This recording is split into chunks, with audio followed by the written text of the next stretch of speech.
Hello, chat. Looks like there's there's quite a few viewers already. Not bad. Anyone who showed up this early is going to be a hardcore stan for this channel, I guess. So I should shout out that Mooks, the person who's been making a whole bunch of very high quality fan art for the last few streams, has made their own version of the Gaster dancing gif to the left there, which has now been added to the stream in all its glory.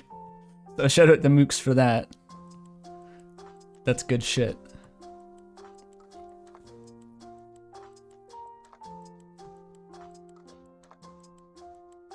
OMG, I love sarcastic fanfic reading, says chat. I do too. It's a sick fetish of mine. I love people reading the weirdest fanfics you've ever heard, just like the most absurd works of fiction to ever spill from a human imagination. I'm into that.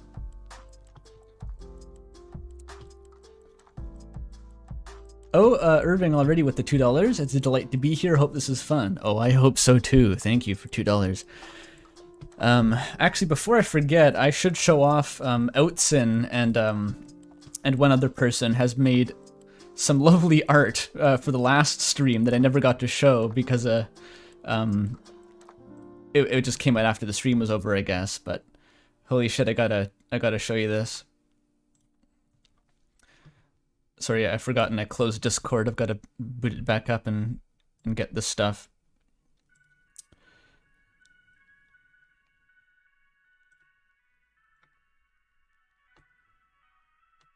It was in the weird fix submission. Oh yeah. This is the good shit.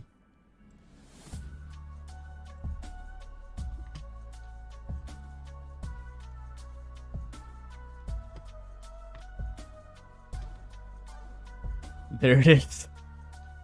So this is Outsin, popular Undertale Deltarune YouTuber Outsin's own sort of triptych rendition of Umris, which is the fic that sort of the star of the previous stream. It was quite an outstanding work of media. Maybe it will never be replicated by the hands of mankind. And if you want to know what any of these are and you weren't here for the first stream, then you gotta go back and watch it. There's no summarizing this bad boy. Quite impossible. The one where Birdley is vomiting against the wall makes me laugh every time because the pose looks like he's dabbing while also vomiting. It's like, who does that, right? But it's kind of in character for Umris. And there's a second one, in fact, which I was sent the credit for just recently. Let me look that up. It was made by the friend of someone in my Discord server, who is, it looks like Diffius on Instagram. I'll post a link to their socials in the chat. I hope that works. And this is another Umris piece, detailing the pivotal scene where Susie confesses her dissatisfaction with her infertility and her marriage to Birdley. That's kind of a spoiler, though. That's halfway through the fix, so... again, if you want to know what any of this means, go back and watch the first stream. We're not going to top Umris for a long time. That was a real gem. Okay. Enough fan work, though. As nice as it is, because we've got some reading to do.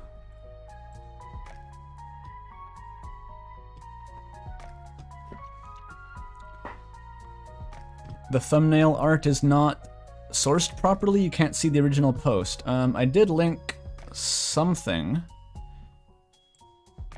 for the thumbnail art. Let me check.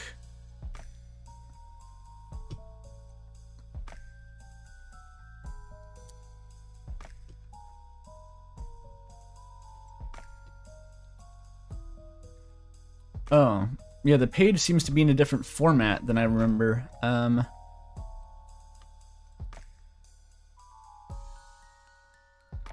it would link to an Amino page, which I don't even quite know what Amino is, and it seemed to indicate that the person who made this thumbnail art was called like WD Gaster Pixie. And this is the closest I could achieve. Or maybe it is a different link. Here, what if I change it to this? Does this help?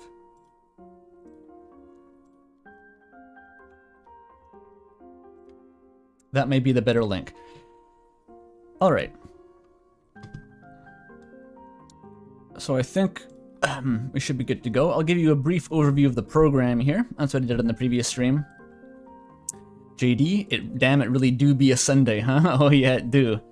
This has been long overdue. I've wanted to do another one of these streams, of course, since the first one. It was very popular, and I enjoyed it. And so, yeah, I was waiting for the submissions to build up, but I also just kind of got stuck doing the Chrono Trigger and that weird Elden Ring thing for a while. So, to start with, the theme of this stream is Spamvil. The last stream, the thumbnail contained a piece of Spamvil art, but none of the fanfics contained Spamvil.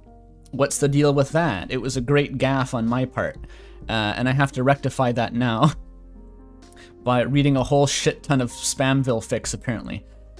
And we will get to that. But first of all, we have a very special submission from Shadow of Roserade, who is someone on my Discord server who made a fic for the previous stream, and it was very funny. And they've written another one for this stream. And if we don't read it first, then they're not going to be able to watch the reading of it live, and that would be no good. So this is our warm-up this time. It's a little bit on the long side for a warm-up, but it'll be fine. We don't have any 9,000 word umris to get through this time. They're all sort of moderate length. Ooh, $5 from Splitbolt. Does the umris author take commissions? I need an Andrew X Jaru fic for a friend. I have no response to that. No, don't do that, please. But thank you for the $5. For the record, the rest of the umris author's works, which do exist, someone's compiled them in a pastebin, or maybe that's the author's own pastebin. They're like weird porn, just explicitly like just porno. And umris is on like, it's like the most safe for work content that person's ever produced, which is saying something because umris is not safe potentially for life.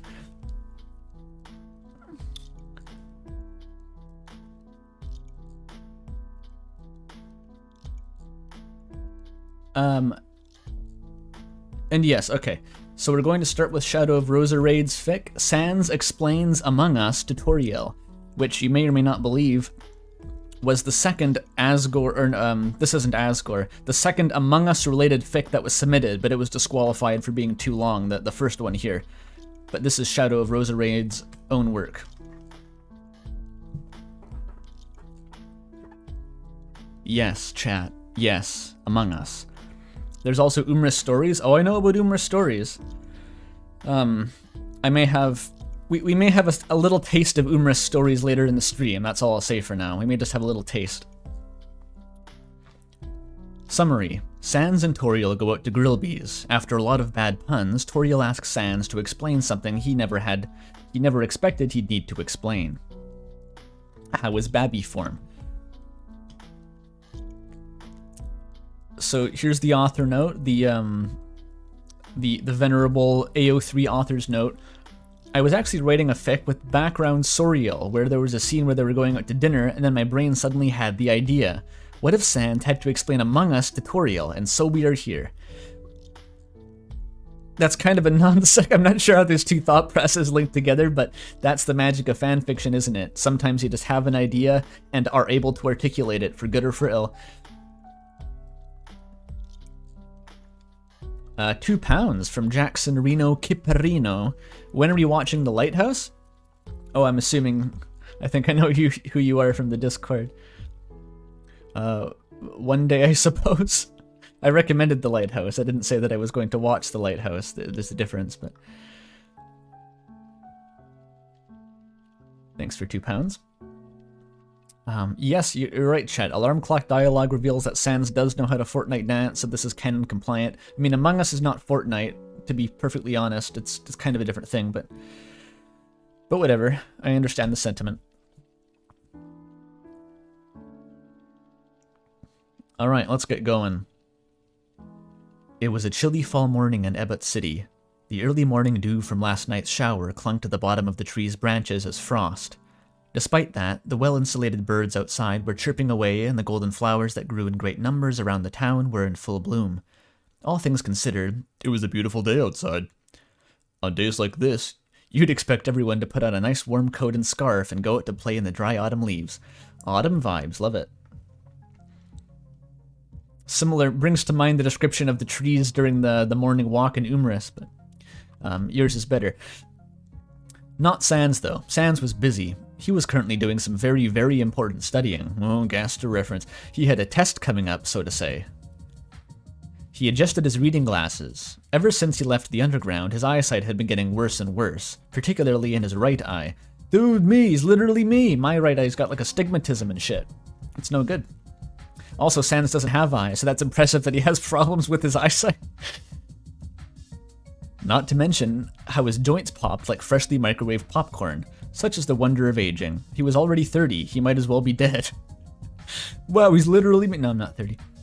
I mean, look, he was all bones and dusty already. Oh, how time is cruel to even the most youthful souls.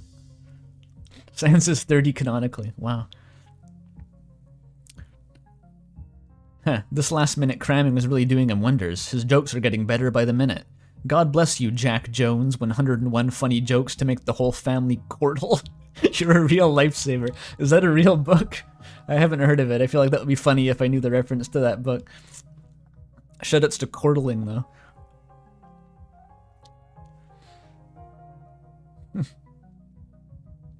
Astigmatism, like the monster from the core? Yeah, it's a reference to that.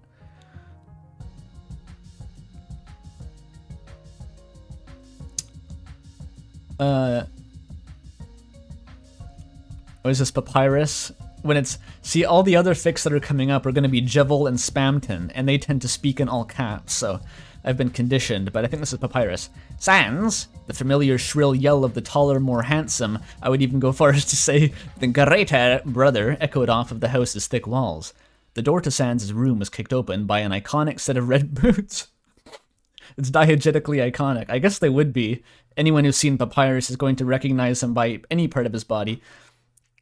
And the skeletal visage of the great Papyrus peeked in. Get off your bony butt and get yourself ready. The Queen... Ex-Queen. Apologies, the ex-Queen of the Monsters is almost here, and you're still lounging around in bed like a weird, furry, white dog thing. A weird, furry, white dog thing? Sorry, bro, I think you're barking up the wrong tree, Sans replied with a wink. Sans! Classic Sans and Papyrus interaction. Could it be more classic, honestly? What have you walked in on, says chat. This is alright so far. This is a fic that was written for the stream. This is just the warm-up. We're going to be getting into the Spamvil weirdness after this.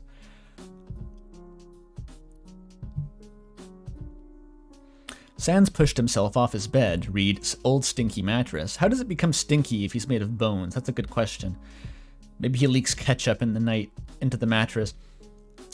And pushed the joke book into Papyrus's gloved hands. You see, I've been getting prepared. I've been reading up on this, dare I say, masterpiece to get on Tori's best of graces. Papyrus squinted at the book his brother handed him and grimaced, the visceral disgust painting every edge of his skull. Sans, this stuff will rot your brain like candy or grease on non-Metaton-based TV, he says before half-heartedly tossing the book out the open window, causing an unlucky cat to screech and some glass to shatter. They've got mics to Klaza dubbing in the sound effects. Cool. Papyrus sighs. Though I suppose you're both dorky enough to enjoy these horrid jokes, so I, your greatest brother, shall forgive you just this once. Hey, thanks, Pap. Means a lot. Ah-ha-ha? Sorry, Rosa Red, you're sleeping on the job here. Papyrus laughs. Nyah-ha-ha. Didn't you know that? Don't thank me yet. Quite yet, brother. Papyrus cut him off and gave him a judgingly stern look. You're not leaving the house in your current condition. Why, what's wrong with me, bro? I'm sick. Do I look pale? Deathly white? Is my nose running? You better catch it, then. You can't set up your own punchline, Sans. That's foul. Foul play. Papyrus shook his head and sighed, fingers pressed up against the bridge of his non-existent nose. They're like hovering in the air. No, brother, you are not ill. Your clothes are simply a mess. Oh, come on, Paps, this is the fanciest outfit I got. Sans, it's the same hoodie and short combo you wear every day. Yeah, Sans replied, simply, leaving an expectant silence in his wake. Papyrus groaned. May I at least style your hair? Sans shrugged. Sure, knock yourself out. Wowee! Papyrus exclaimed with glee before picking up his brother and dashing to the bathroom, all the while still holding Sans above his head. This'll be so much fun. Isn't the bridge of your nose the part that is bone? Yeah, like Papyrus, I think, was literally holding his finger like half an inch above his nose hole, just for the trope. Papyrus also knows how to dab marinara sauce behind his ears, so he's clearly capable of more than a normal human. Papyrus has the Dash Master charm equipped. Papyrus, he contains the Dash Master charm. Or is that some reference to the charm looking like Sans? I don't know. Okay, Toriel's here now. Toriel turned the ignition key slowly, careful not to break it with her large hands. The van's engine, rumbling slowly, sputtered to a stop. She opened the door to the van and stepped out. She spent a moment just looking at the large brown house, snow still sitting on its roof, which was odd. She didn't remember it snowing here in months. It was copy-pasted, I see.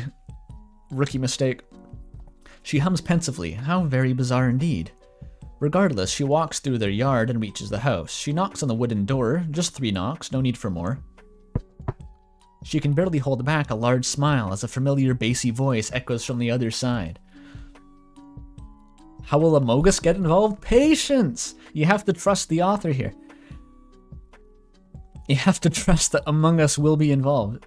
There's 100 people here, crazy. Yeah, no, the fanfiction streams seem to draw an audience. It's quite good. Oh, Toby in chat. I don't trust these authors. No, this was written by a Discord member. This is like a commission, except I didn't pay for it. The best kind of commission.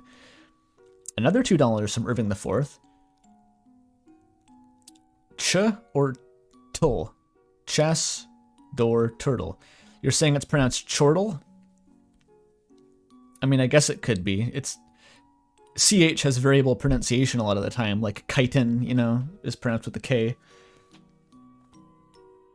It looked like a KCH to me.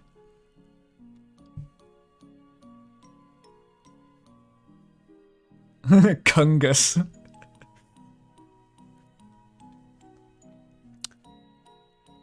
Who's there? Hatch, she responds, hardly able to contain her giggling. Hatch who? She can hear his own smile grow as well. Bless you, she shouts, finally letting herself laugh. Oh, banger, Toriel.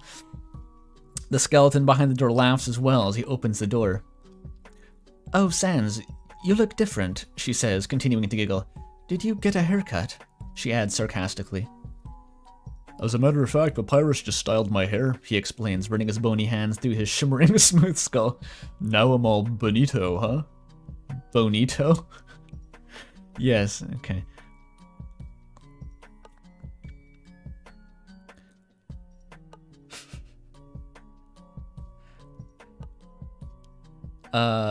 I lost it.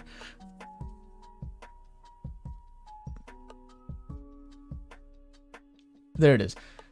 Toriel laughs loudly, causing Sans' smile to glow with pride.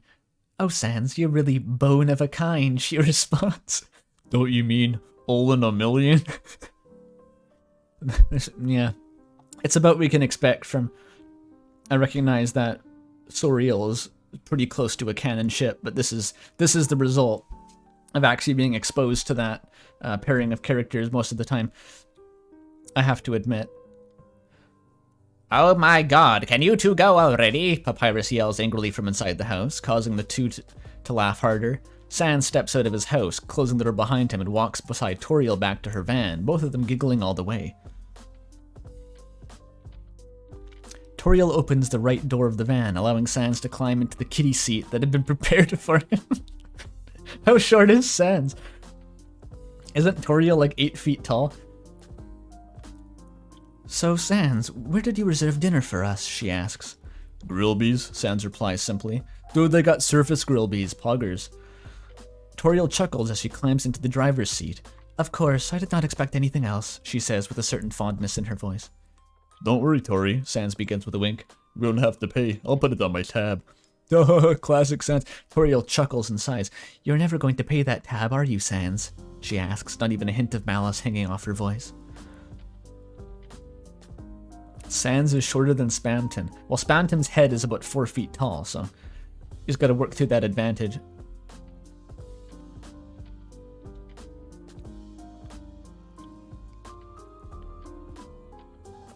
Sans is the shortest important NPC. God, imagine being disqualified because you weren't important. That would suck.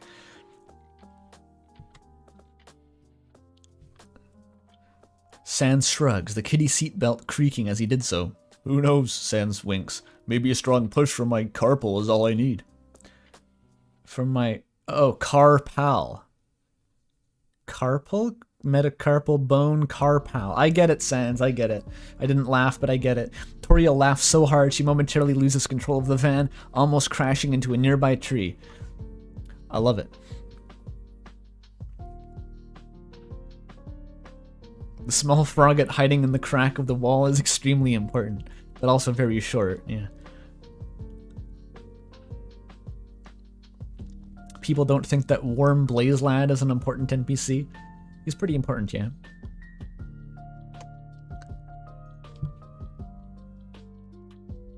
And so he told me he worried that Blukey was lying to him, and I told him that to not... Sorry, is this Sans speaking? Yes, it is. And so he told me he worried that Blukey was lying to him, and I told him not to. After all, as their cousin, you should be able to see right through him. He doesn't have a single line that isn't a joke. Was that like a restriction you put on yourself at the start of writing this?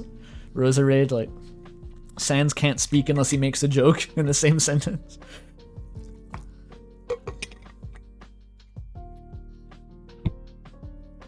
Toriel howled with laughter, causing more slightly annoyed customers to glance back at the duo sitting at the counter of the Monster Bar. Monster Bar? What kind of post-pacifist situation are you implying here? They got like segregated establishments? Or maybe it's like a gay bar, but you don't have to be gay, but it's like, usually you're gay. I'm going to assume that it's like that. The two monsters didn't seem to mind, though, being too preoccupied with their own conversation.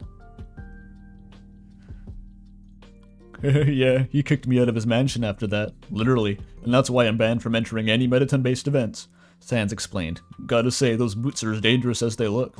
Sans has canonically been stepped on by Mettaton, the best possible ending. I suppose you could say you got booted, Toriel said with a great grin. Sans smiled back. What can I say? It's better than being ghosted, Sans said with a wink, expecting another riotous reaction from Toriel. Instead, he was met with a dopey smile and a pair of confused, rust-red eyes.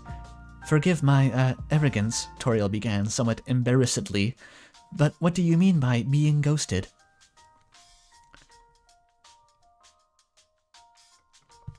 Outson says, there are some post-pacifist stories about human-monster segregation. I'm sure there are. I am absolutely sure there are. Usually they don't involve Among Us, though, is the key part. Would Sans know that Mettaton is a ghost? Maybe it's like an open secret? Who knows?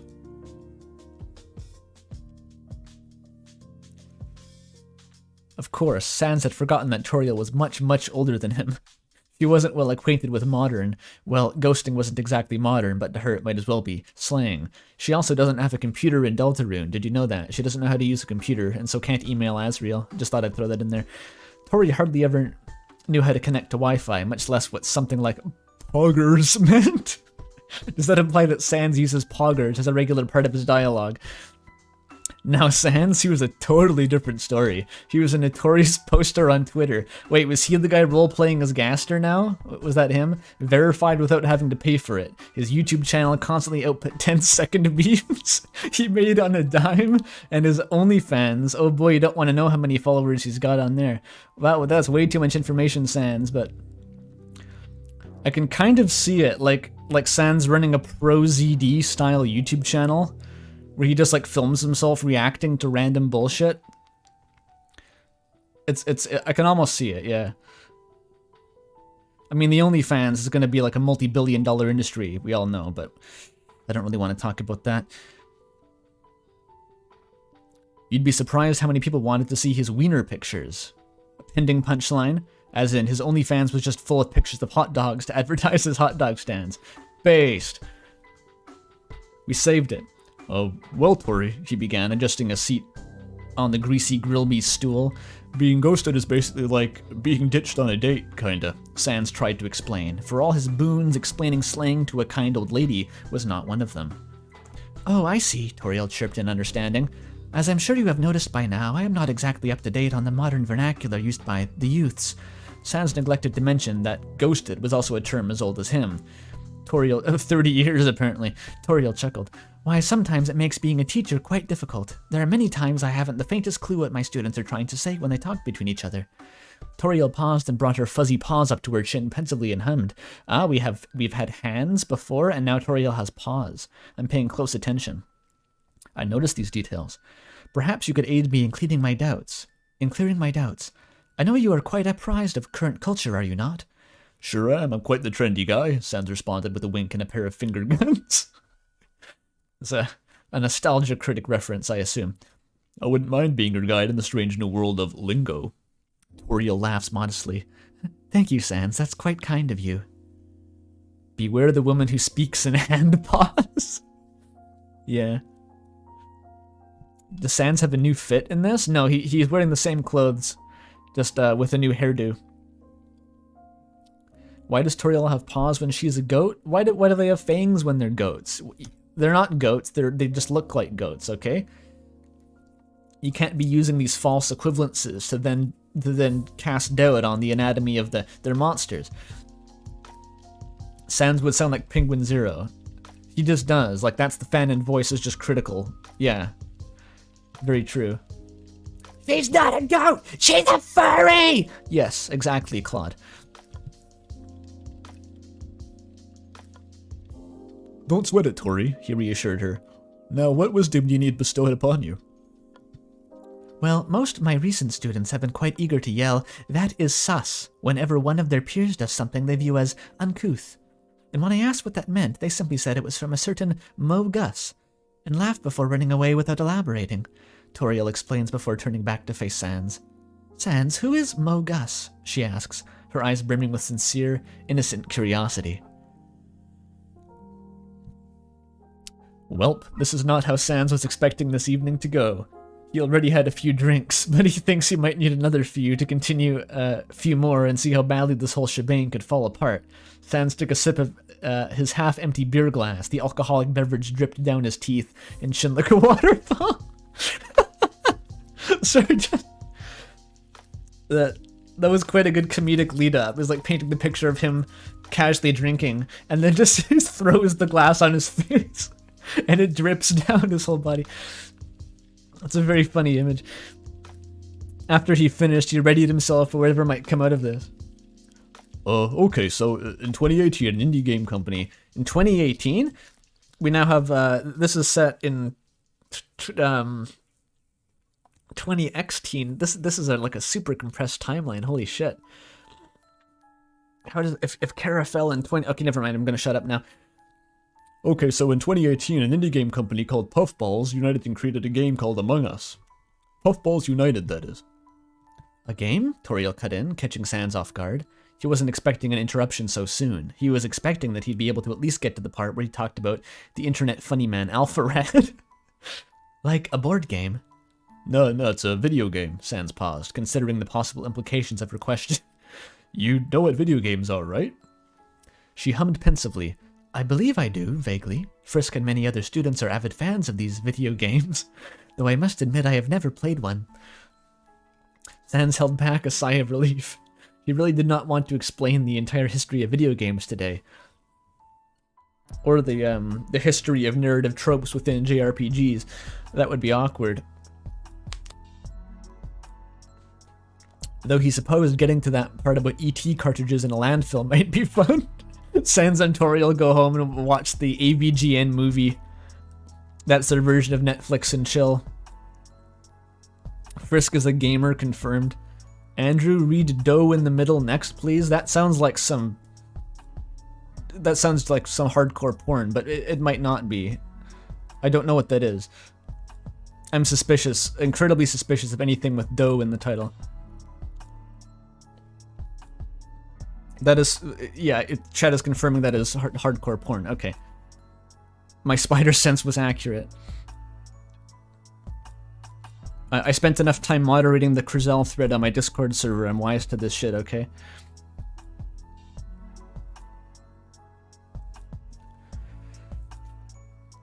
Okay, anyway, back on track. So the game's about these blobby little dudes with 2 legs that come in a multitude of colors. They're called crewmates because they're the crew of a huge spaceship. Wow, a spaceship? How fascinating. Here's the thing, though. They aren't exactly alone on this spaceship, Sans added, attempting to build some tension. It seemed to be working as Toriel made a small civilized gasp and leaned in expectantly. You see, one of them is an imposter who's disguised as a crewmate. It's sort of like the movie The Thing. Have you ever watched that film? Sans is a John Carpenter fan now, I guess. I can't say I have, Toriel replied, somewhat melancholically. I guess a VHS tape would have had to have washed into the garbage dump in the 80s for Toriel to have seen The Thing, but though I have heard of it. It was directed by John Carpenter, correct? Yeah, alright, everyone knows about John Carpenter, that's fine. They picked up on human pop culture like really fast. Sans nodded. Yeah, that's right, we should watch it sometime, it's a great film. I would love that. Do you think it would be appropriate for Frisk to watch as well? Toriel asked. They've seen Omega Flowey. They're not going to be scared by anything in The Thing. Sans laughed dryly and scratched the back of his skull. I don't think Frisk is prepared to see some of the amorphous abomination like The Thing at their age. We don't want to traumatize him after all. Toriel nodded in agreement. On the other side of town, the tips of a yellow lizard's frills got unusually warm. I have to part what? Alphys' radar picked up. What is Alphys' radar picking up now? Oh, yeah, I get it. It's because Frisk already had to troop through the amalgam basement. I get it. Sorry, it took me a second. Anywho, back on track, Sans said, eager to make the old boss monster fully comprehend the sheer scale of Amogus. So the goal of this game is for the player playing as the crewmates to discover which of them is secretly the imposter. Also, wait, did I mention that this game is multiplayer? No, Sans, I do not believe you did. Damn, well, yeah, it is. You can play with up to 11 other people. It's like a big party game. Sans chuckled to himself.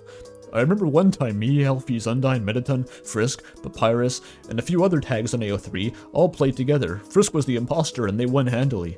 Undyne and Mettaton kept yelling at each other, accusing each other of being the imposters. Meanwhile, Frisk was going around unnoticed. Damn, classic Frisk. Toriel giggles. That certainly does sound about right. It sounds like you guys had fun. I'm glad. Why the fuck does AO3 exist in this? No, that was ad-libbed.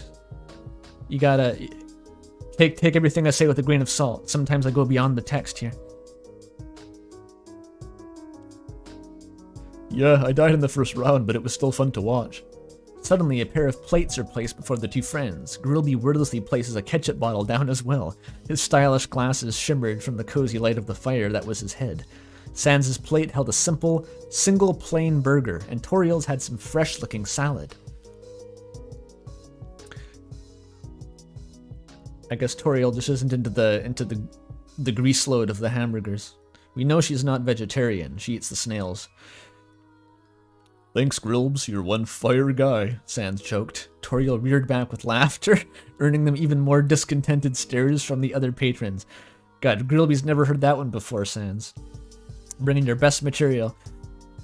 Grillby simply ignored it. He spent so much time with Sans to not know what he was getting into, or too much time with Sans to not know what he was getting into, or to not have heard some variant of that pun many, many times before. Sans grabbed the ketchup bottle and held it out to Toriel. You want some? He asked. Toriel laughed. I'm not falling for that again. Sans shrugged. Worth a shot, he said before flicking the cap open. Oh, dude, Genocide 1 reference, oh! And downing it all in one go. He wasn't sure how a full bottle of ketchup would mix with alcohol, but goddamn if he wasn't going to find out. Oh, he knows at this point. I've always kind of had a headcanon that, like, Sans drinking the ketchup, it has the effect of alcohol. Like, somehow, through some miracle of biology, he just gets drunk off the ketchup directly. Toriel is vegan except snails. Snails have no soul. She's, gastropatarian or something. It's like pescatarian, but you only eat gastropods. He puts vodka in the ketchup. That's possible. It could just be, yeah, like spiked borscht or something. Gastropods? Yes, that's exactly what I said.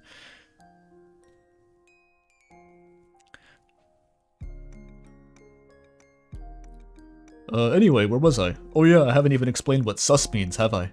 No, Sans, you have not. Dang, alright. Basically, it's a shortened version of the word suspicious. When you think someone's doing something that might indicate that they're the imposter, you say they're sus.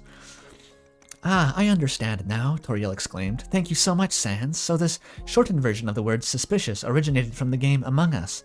Have I understood it correctly? Sans grabbed his burger and took a messy bite. If it wasn't such a weird request, he would have asked Toriel to take a picture of him. He probably looked a lot like that one image of his good friend Germa. Out of fucking nowhere. Sans has collaborated with Germa. Holy shit. His good friend.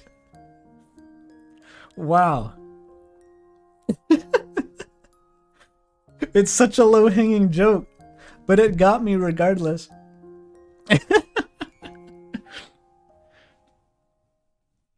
Then I bet they did a better stream than Germa and Joel did. They didn't just play Halo on legendary difficulty and not beat the first level for like 3 hours. Well, he began, still chewing on his burger as he spoke. Not exactly. See, Among Us was an instant hit. It was actually quite a niche game for a long time. Only in 2020, during the COVID lockdowns, did it make it big. There's COVID as canon too. This is great. It's kind of like an Umris when like way too much IRL lore starts leaking into the story for comfort. Suddenly they're talking about Baltimore. You're like, what? Toriel looked down mournfully. Such sad times those were, she mumbles sadly. Sans hums in agreement. He knows how hard those months were for Toriel. See, the part where it was stated she could hardly connect to Wi-Fi. Long-distance schooling was not her strong suit. R.I.P. Toriel. Is politics in Undertale real? Yes. Would monsters be immune to COVID? I would imagine so. That would actually be an opportunity for the monster race to like integrate themselves further into the human economy, because if they're immune to COVID, they can't spread the disease, and so they could still act as frontline workers and in high population density jobs.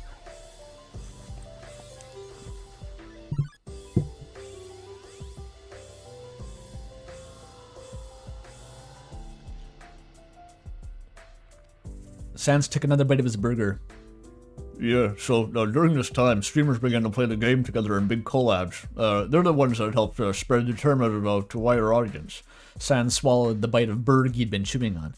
Darn, this burg's good. Grillby really outdid himself this time. Sans, I'm afraid I do not know what you mean by streamers, Toriel calmly explained. Well, have I got the explanation for you, Toriel? Oh yeah, so streamers are basically people who broadcast themselves live on the internet. It's like TV, except anyone can do it. It's quite popular nowadays. Metaton's cousin is actually a streamer. Did you know that?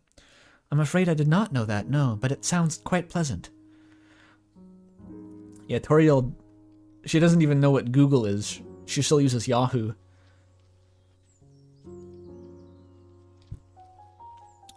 Yeah, she's quite popular. She collabed with a bunch of big names. Alpharad, Ludwig, Ninja.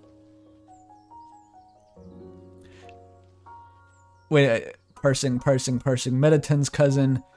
This is Mew Mew. Okay, I was like, no, yeah, Mew, got it.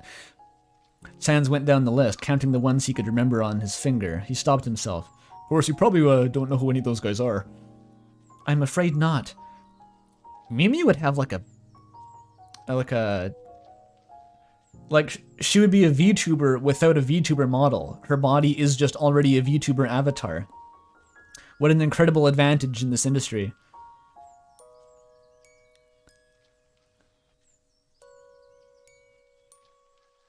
And yes, she's collaborated with Ninja. Now we know. Of course, you probably don't know who any of those guys are. I'm afraid not, Toriel giggles dryly, a certain aloofness in her voice. It almost sounded like her mind was somewhere else entirely. Toriel looks out of the window at Grillby's. The window of Grillby's, sorry. The sun had set a few hours ago by this point, and most people had gone home by now, giving the restaurant a more melancholic vibe. Raining Somewhere Else plays. Oh, how the times change, she mumbles wistfully to herself. It seemed just yesterday I met you by chance behind the door, and now, well, we're finally out here on the surface after so long. She turned back to face him. Her eyes were misty, and a single tear trickled down her furry cheek. Yet her face also held a large smile. She put a warm, furry paw on his shoulder. We've transitioned fully to paws now. Thank you, Sans. Sans discreetly put the burger down. This was an emotional moment of sincerity, and he didn't want to make it awkward. Me? Come on, Tori, I didn't do anything, he insisted. It was all that kid's doing. I just stood around selling hot dogs and took him out to eat once or twice. Toriel's smile fades. She was talking about Among Us, Sans, not that. And she looks at her skeletal friend in a peculiar way. You remember our promise, do you not? Of course, he immediately responded. He could never forget. Well, regardless of what happened on Frisk's journey, I have no doubt you fulfilled your end of the promise, one way or another. Sans looked away out the window that led to a city street where the restaurant stood, lit by a mix of moonlight and city lights. Out to the surface world, the world of new beginnings and possibilities. Somewhere out there, in this near-endless expanse of the world, maybe there might be a future for him. Sans turned back to Toriel, winking. Come on, Tori, no need to throw me a bone. And she laughed a warm, soulful laugh. Oh, Sans, you do not need to be so humbone. Is that supposed to be humble? That's worse than some of the puns in the Blue Shell incident by Varg Skeletor. And they both laughed joyful laughs together. Once they were done, Toriel sighed contentedly.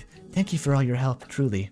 Sans shrugged non-committally. Don't sweat it. If you ever need help, I'll be happy to provide it. Yes, actually, there is one more thing I'd like to ask, Sans, she explained. Go ahead, I'm all ears, she winked again.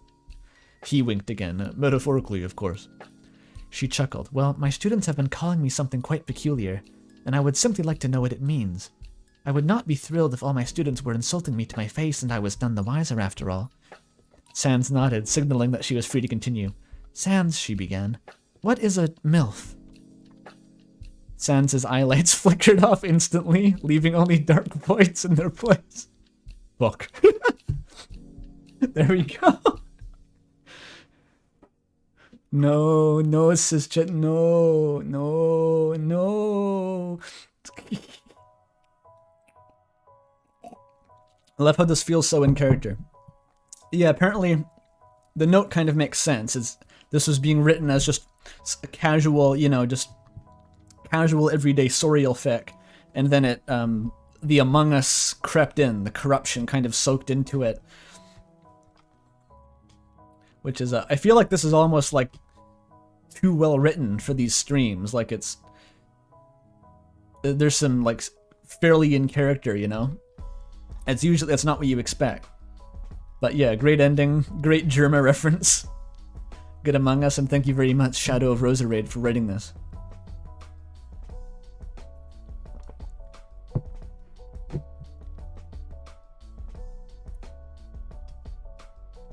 I wonder if my Spamvil content will be here. Oh, Hugh Cycle's in chat. Do you have fanfiction as well as artwork? I guess you run like an AU, don't you? Or something along those lines? I don't think any of your fanfiction is in here. I think I would have noticed, at least if your username was the same. For the record, most of these fics were, well, a lot of them were submitted by people on my Discord server, and I had to throw a lot of them out this time because they were just kind of too long or not quite hitting right, There's an exacting process. And so I did some browsing on the Spamvil tag and found sort of the strangest ones I could find. Some of them are pretty straight shots, It's just like Spamton and Jevil hanging out and being all cutesy together for like 10,000 words, and that's the fic, right? That's not that interesting. I'm looking for like ones that have appeal even outside of that premise. Good night, everyone, says Roserade. Hope you enjoyed the fanfictions. Yep, good night, Roserade. Thanks for dropping in. Can I read the Navy SEAL copy pasta? No, that would waste too much time. So, okay. I alluded to that being the warm-up, and that is very true, because now we're getting into the Spamville. we're going to be going on a bit of an arc here. We have a shorter one as a lead up, and then 2 that I found last night while browsing the Spamvil tag on AO3. Please don't be Mpreg fanfics. I don't think there's Mpreg. I don't think any of these are mature. Man of God is tagged as mature, but apparently there was an author's note that says that that's because the author tried to make a sex scene happen but couldn't do it, and so it's like it reverted back to not having a sex scene. So we're good.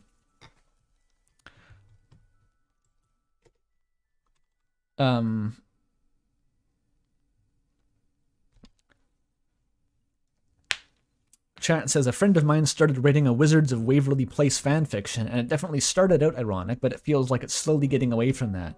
That's the pipeline. You start reading, there's so many of these fics. The one tag that I've come to kind of not despise, but like I'm familiar with it after browsing some of these, is crack treated seriously, which I'm pretty sure is just you start reading a crack fic and then you get attached to it and start taking it more and more seriously. And until you get to some interesting hybrid. The characters refused to have sex, says chat, in reference to, yeah, there was supposed to be a sex scene, but it wouldn't work, exactly. $5 from the Claude. Personally, I think the ideal crack fic is one that is unreasonably well written for its premise, which slowly devolves into inane nonsense. Yeah, I'm into that too. I've tried writing one myself, actually. I did that, Mario 64 Deltarune Elden Ring crossover isekai thing for fun.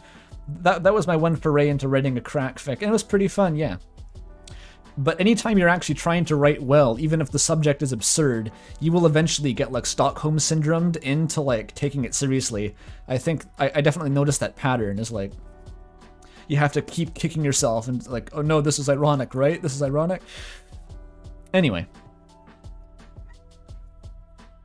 Does Tails Gets Trolled count as crack treated seriously? Yeah, kind of. Tails Gets Trolled is even more on the line of like, does the author even know that this is crack? But I think it does count. It would count as crack treated seriously.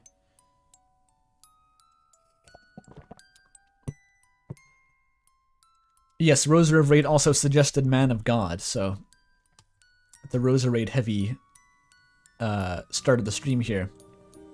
They did not write it though. This is by Feral Velociraptor, and they actually had another very interesting fanfic that I was considering reading, but it was unfinished, so I kind of scrapped it.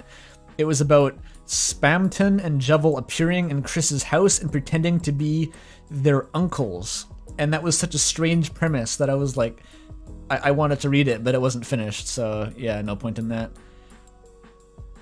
Yes, so this is the fic where Spamton is a priest, I assume a Catholic priest, because that's like, if you're going to write a fic about Spamton being a priest, why not just go for the jugular and make him Catholic?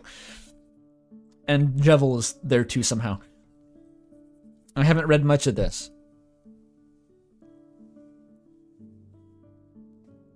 Father Spamton.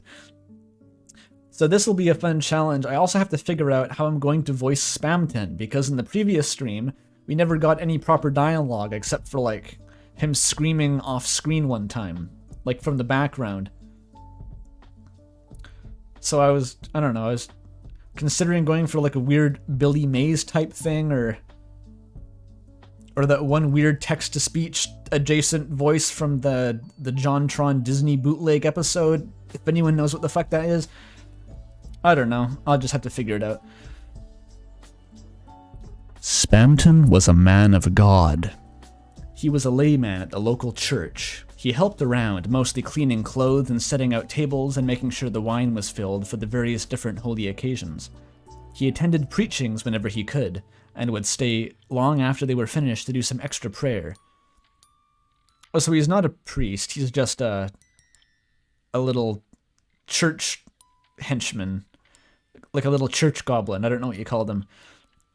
I don't think the author does either. The grasp on Christian terminology seems to be pretty loose here. Others joked he was just steps away from becoming the next pastor, a job, no, a gift he would truly treasure. Though he could only dream he wasn't fit to be a pastor. There were lots of reasons why, but There was one specific one standing in the way of that goal. Just a little problem he had. I think this is Jevil. Come on, old man. One slight, tiny, minuscule little problem. No one wants to eat that cardboard, hee hee. And this, okay, so this is gonna get difficult already. They're both speaking in all caps, and the speaking characters aren't indicated. And this is Spamton, this is Jevil. I'm gonna have to work into these voices. Shut up, devil. He quite literally had a devil on his shoulder. Give Spamton a New Jersey accent? I can't do one of those. That's the problem.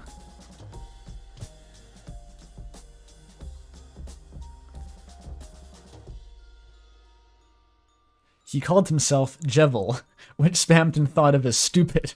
It was a stupid name for a stupid thing that followed him around stupidly. Right now, he was trying to restock the Saborium with holy bread. That's not an item in Binding of Isaac, so I don't know what it means. I'm sure there's a mod for it. Fuck churches are cool though. Like they have like a bread box, and it's called a Cyborium. It sounds like it should be like a type of like Greek temple, or I guess Roman in this case. But no, it's a bread box apparently. Very cool. Christian stream, yeah.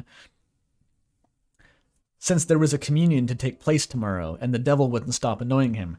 That's quite rude for a Christian man like you to be so crude, Jevil giggled as he floated around, tail wagging in the air with glee as he annoyed the other man.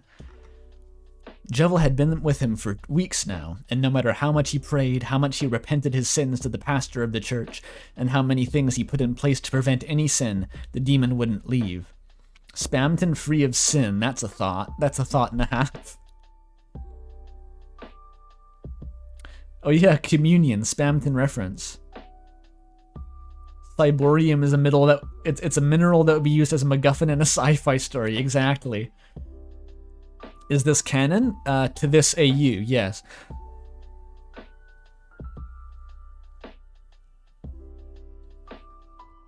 He tried to kill 3 kids. That may have something to do with it.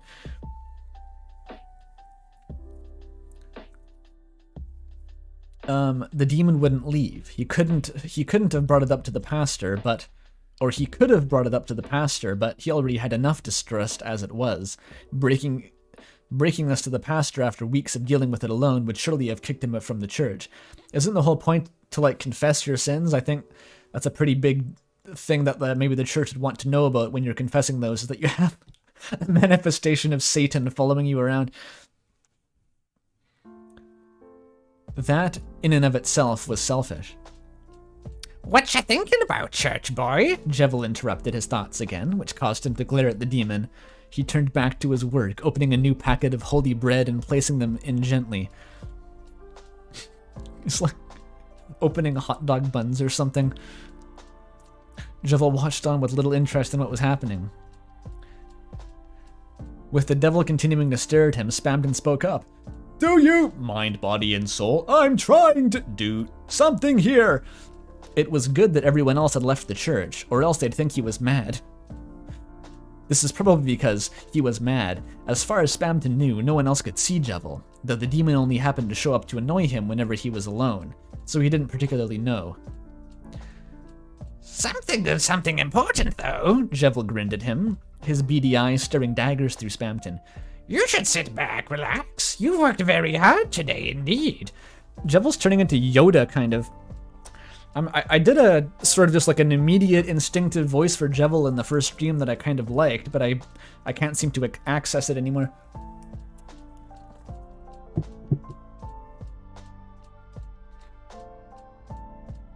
It's the shouting TTS that Kraken uses. Yeah, Eltsin knows that I'm going for. I don't know anything about Kraken, but probably yes. Is this the fanfic with the cut sex scene? Not a cut sex scene, just the author tried to write one and couldn't.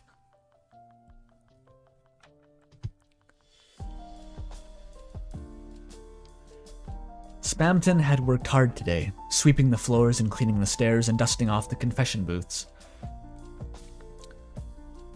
Through idleness of the hands, the house droppeth through, says God, I guess. He needed to get all of his chores done. Besides, it would be sinful to indulge you, foul fiend. Why, you're doing so already, Jevil chuckled. Spamton huffed, closing the cyborium and putting it away under the altar, taking the chalice out from beside it. He placed it on the altar, then walked away to get the wine. Jevil, of course, followed him. The church kept their wine in the back, where it was cold and kept fresh. No one liked warm wine. Did churches refrigerate the communion wine? I've been to a church a few times, but I was never old enough to take communion, so I don't know if the wine is warm or not.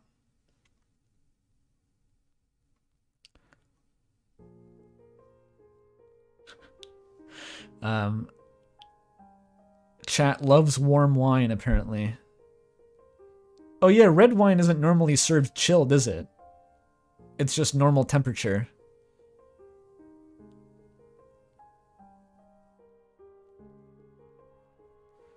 He's gonna seal Jevil in the wine cellar with the cask of Amontillado. Yeah! We haven't had an Edgar Allan Poe crossover yet, but I can feel it coming.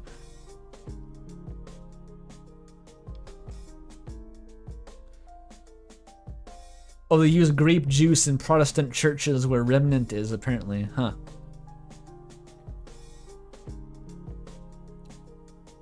The Claude could write that and get on it, I guess. Hey, Spammy, Jevil spoke, landing to his feet and walking beside Spamton. I think you should test the wine. Something like that should taste divine. Spamton was suggested this every time he went to refill the chalice. Jevil's like his alcoholism demon, I guess.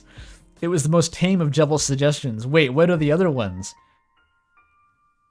Kill your father, kill your father, kill your father.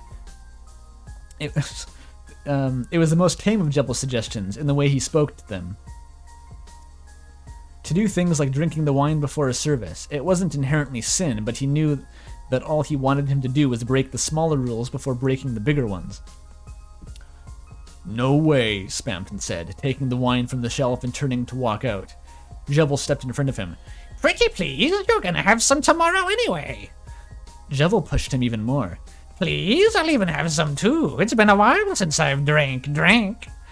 Spamton inhaled sharply as Jevil got closer, eyes boring into his own. When Jevil wasn't being creepy, in the clown way, had to specify, not in the Bill Cosby way, in the clown way, and annoying, he could be scary. It was a good thing Spamton couldn't be driven by that fear. He already has the fear of God. There is no room for more fear. Is this canon to the Bible? This is exactly like that time Jesus was in the desert. It's probably a Bible reference, yeah. I think demons are kind of like Undertale fans. They just communicate in obtuse references to the Bible and stuff. Or, you know, exchanging the Bible for Undertale. You understand the metaphor.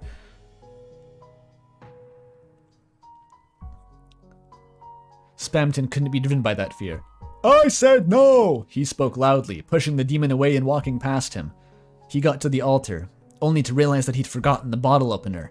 Fuck! He groaned, stepping down to get it before Jevil spoke right next to his head. I got it. He jumped and slipped over, falling onto his back. He just like slips a disc suddenly. He groaned. Jevil hummed as he opened the wine and took a swig, wincing at the taste. I see why you don't drink it. It tastes like shit. Dude, Jevil said shit. Dude, poggers. Best fanfic. Pre-industrial revolution, Christianity was the only fandom, says Outsun.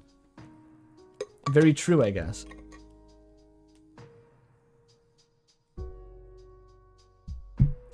Jevil swore? Spamton stood, despite everything in his back and bottom hurting, and he took the wine from Jevil. He wiped the top clean from any of the unholy germs Jevil had gotten on it. I think if a demon drinks from the wine, you have to get new wine, Spamton. That shit's for communion. I think that's no good anymore. And poured it into the chalice. Once enough was poured in, he closed the chalice lid and placed it next to the cyborium. Where to now, layman? Jevil grinned, head tilted as he watched Spamton closely. Got to go scrub the toilets, sweep the floor a few more times. Oh, I think I'm accessing the original Jevil voice. Spamton tried to ignore him, but he was so fucking insistent. That was not an ad-lib. I have been so naughty or nice to get the robes, ready or not. The problem with reading Spamton dialogue and trying to emulate the speech quirk is that I'll read the sentence and not know what the fuck I just said, because it was so bizarre. He's getting the robes ready. Ooh, something interesting, Jevil giggled. I'll stay quiet, this must be important. Spamton didn't know exactly what Jevil was calling important right now. By his standards, everything that had been done so far tonight was important. To the church, to God. If he gave back to his lord in this way, he'd be forgiven. For trying to kill those 3 kids, I guess. He didn't say anything back to Jevil, simply going in the direction of the pastor's quarters, which was empty right now. The pastor had their own house, so the room in the church was unneeded, unless Spamton needed a place to sleep, which happened often. So is he still homeless?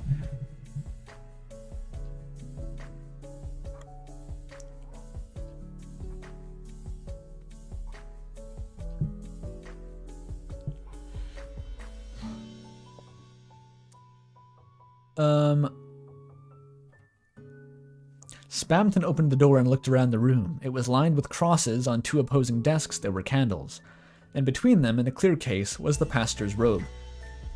It was beautiful, the white with golden threaded seams, or shawms perhaps, and 2 equal crosses in the cuffs on the sleeves.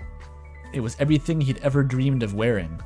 To be a pastor, to have so many people look up to him, to show everyone he was more than just a layman, to know that he was a gateway to heaven. Resentment destroys the fool, and jealousy kills the simple. Love is patient and love is kind. It does not envy, it does not boast. It is not proud. This is Shikasato Itoi now.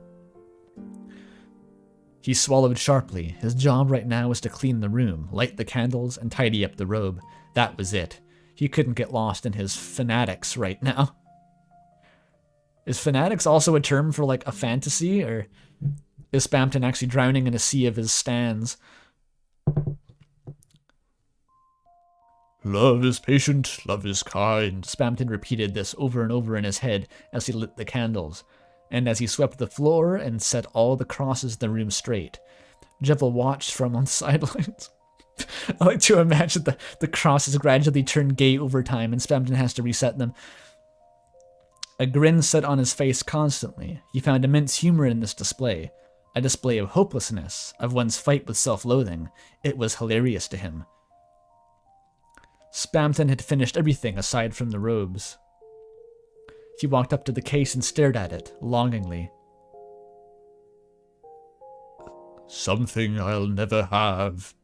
I guess all of Spamton's internal thoughts are narrated by God and or Shikasato Itoi.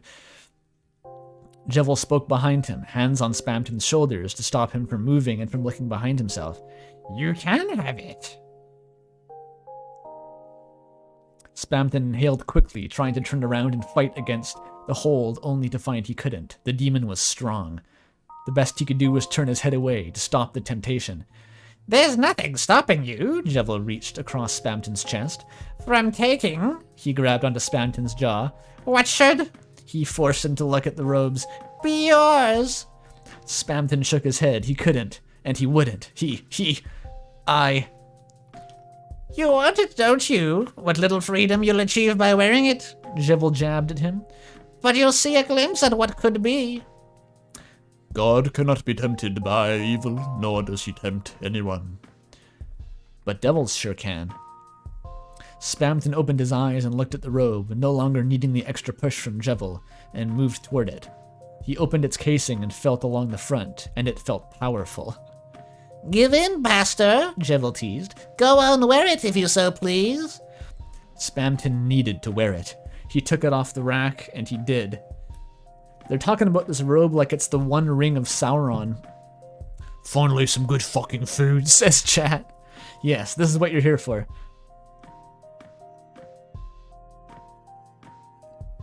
What are you doing with your life, says chat? You're watching a very funny and entertaining stream. I hope.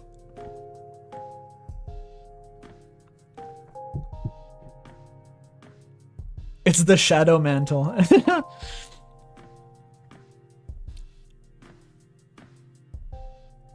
Spamton needed to wear it. He took it off its rack, and he did. He closed the casing over and looked into his glassy reflection. He saw himself in the robe, a Bible in hand and a smile on his face, surrounded by people who loved him, who listened to him and understood him and loved him. He felt fucking powerful. He looked past himself and saw Jevil there, a huge smirk on his face, all teeth showing and glinting. He moved closer to him and closed in around him, looking him in the eyes through the reflection of the glass. Don't you see? Jevil chuckled. You'll never be more than just someone in a robe. Tee-hee. Spamton's stomach dropped. Poor man, Jevil's eyes glinted yellow. You don't get power from believing in your silly god. You get power from defiance.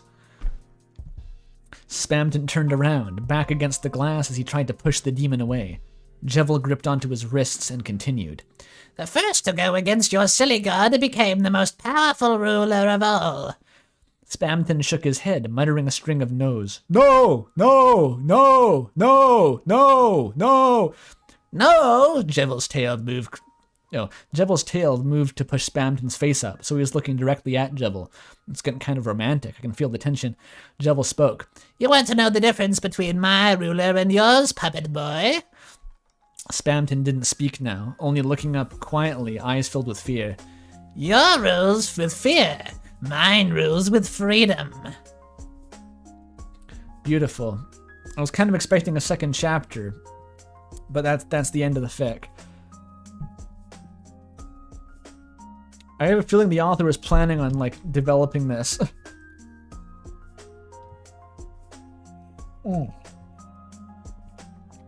There it is. Yeah, so it was supposed to be, like, Spamton and Jevil fucking in a church on the altar or something like that. But then the author chickened out and made it some sort of character study about religious trauma. Whatever. You can't win them all. I still count it as a Spamvil. I mean, seeing the shipping charts people have been making for like Jaru's poll and stuff, this easily counts as an S-tier ship. The fact that Jevil has bullied Spamton into turning against his faith, and also touched him with his tail once. That's a ship. They're the OTP now. No spam sex, says chat. No. We will not be learning anything about Spamton's puppet hole, yet.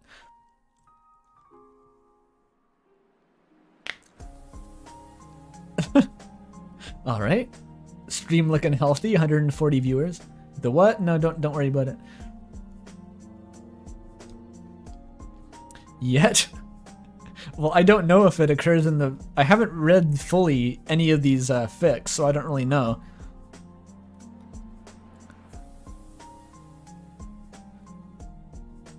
Surprisingly good quality stuff in the stream so far. Well, the thing is, this is not a bad fanfiction stream. It is a bizarre fanfiction stream. There's a significant difference in my mind, where the takeaway from this should not be that the authors are like bad writers and that we're bullying them. It's just that the level of competence varies and is to a degree actually irrelevant. It's just the concept has to be the bizarre part, or some other quirk of it has to be humorous. That's the criteria for the stream. No bullying, exactly.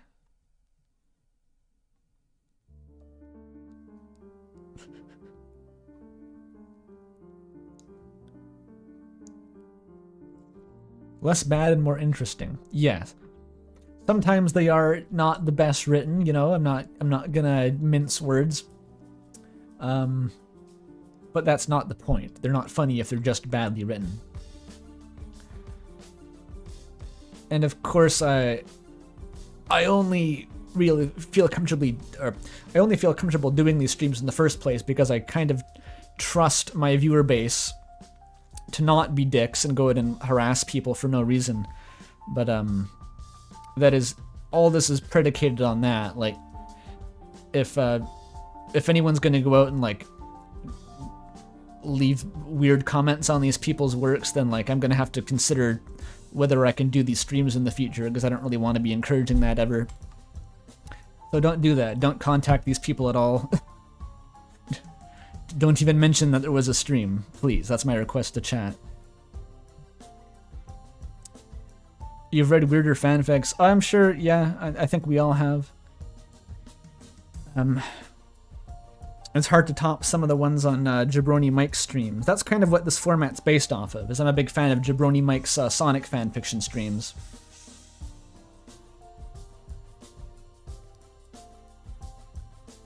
Hugh Cycles wants a link to the doc. Alright. I can do that.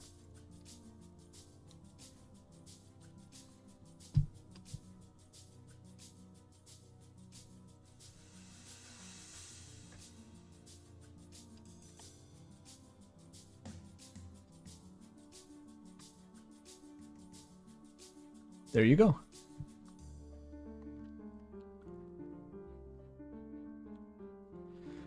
The best fanfics are always ones that have wild concepts but are genuinely good. The most interesting, certainly. The Subspace Emissary fanfic is the weirdest. No, that one's not that weird. It's not... The Subspace Emissary fanfic, sadly, has very little of interest other than its length. It's mostly just horrifically boring, which is the worst thing you can say about a fanfiction. What humor you can wring out of the Subspace Emissary World's Conquest is the weird kind of like sexual tension between the author's self-insert and the Lucario co-protagonist. That's definitely there, and it's very funny. You missed... I missed Hugh Cycle's fix. Nice. I guess you're not aiming weird enough, Hugh Cycles. You have to do the Edgar Allan Poe crossover that I mentioned previously. Alright, so now we're getting into two of the longer Spamvil ones, I guess. This one may be a bit of a chore to get through. This one I stumbled across. It takes itself very seriously. And you can tell because it's tagged with self-recognition through the other, which I'm going to bet is the only fic that uses this tag on the website. Oh wait, there's actually like 3 or 4. Huh. I'm surprised by that. I'm pretty sure this one is the only... Yeah, okay. There's no other works with life or death as extended metaphor either. That's not usually what I see tags being used for in AO3, is to delineate the literary techniques that you will employ in this character study of Spamton. $5 from the Clod. Out of sheer curiosity and for no other reason, do you happen to have a favorite story by Poe? I read a bunch of his stuff, like way back, like when I was a kid, and I've like forgotten all of it now. Which is too bad. Like the only ones I remember are the Telltale Heart, and the Pit and the Pendulum, and the Cask of Amontillado, all like the really classic stuff. I remember liking like the Murders in the Rue Morgue, where it's some weird, it's like Sherlock Holmes but written by Edgar Allan Poe, and there's an orangutan in it. That shit was weird. Mask of the Red Death, I read that one. Yeah. Yeah, I'm not sure what my favorite is.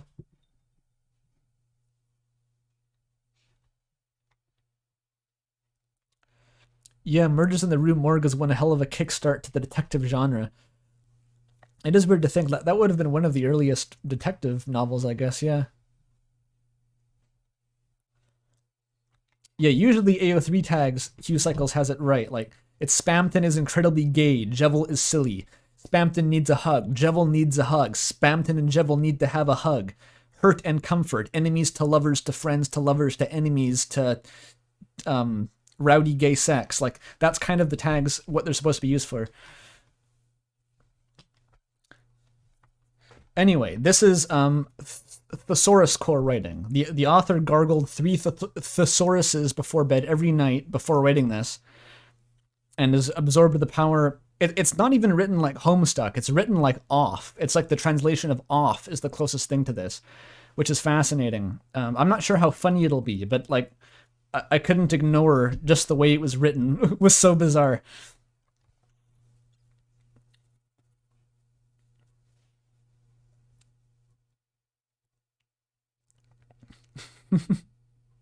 Evil AO3. Spamton does not need a hug. Basically, yes. Verbose, yes. Well, let's get into it. Enemies to lover to married to divorced, 200,000 words.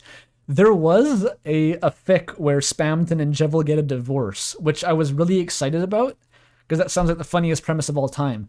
And then it turns out that it's mostly just like kind of a shitpost premise, and that it's not really like, it doesn't get into the emotional drama at all. That's what we're after here, is emotional drama, really.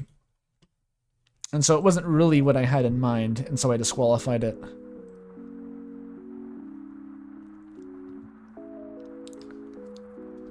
Okay, I'm gonna read a lot of prose. Wish me luck.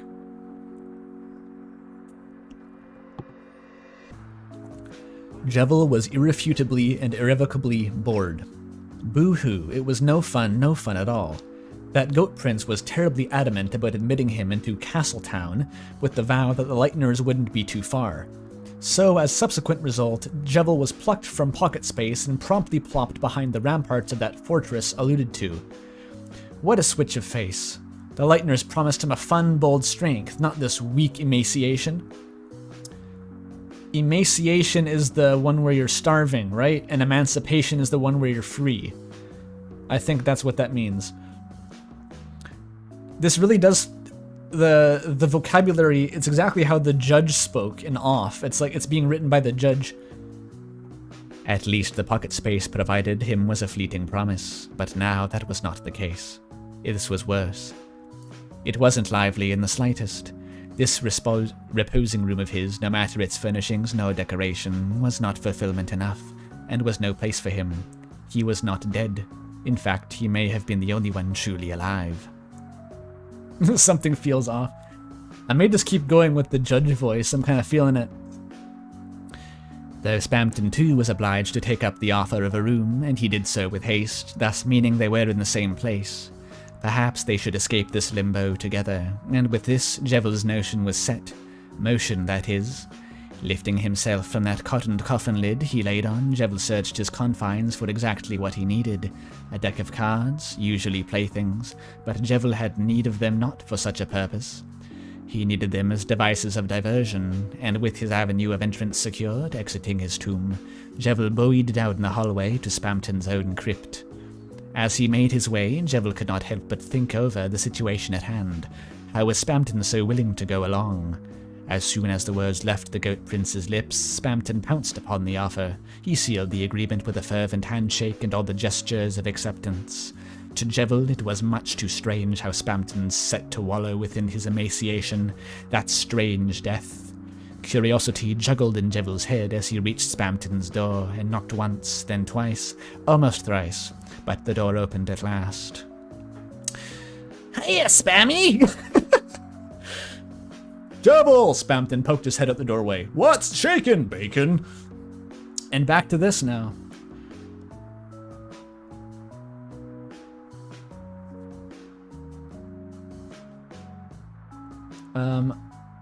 Oh wait, does Hugh Cycles actually know this fic? While I love this fic, I admit the language is really hard to grasp. Or are you just deciding that you love it now based on what you've heard?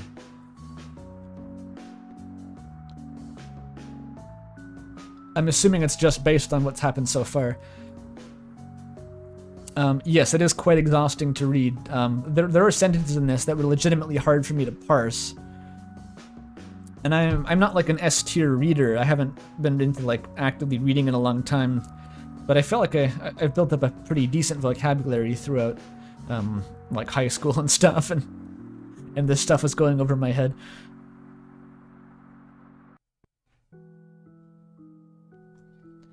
Andrew, do you think Hugh Cycles is president of Spamvil doesn't know every Spamvil fic in existence? I mean, yeah, there weren't that many. There were only like 4 pages on AO3, so like it wouldn't be out of the question for Hugh to know every single one. The surefire way to be a good writer is to read a lot. I agree, Remnant. It seems to work. Oh yeah, chat, just arrived and I'm absolutely delighted by the new dancing gaster. You can thank Mooks, who may or may not still be in chat right now. They drew that.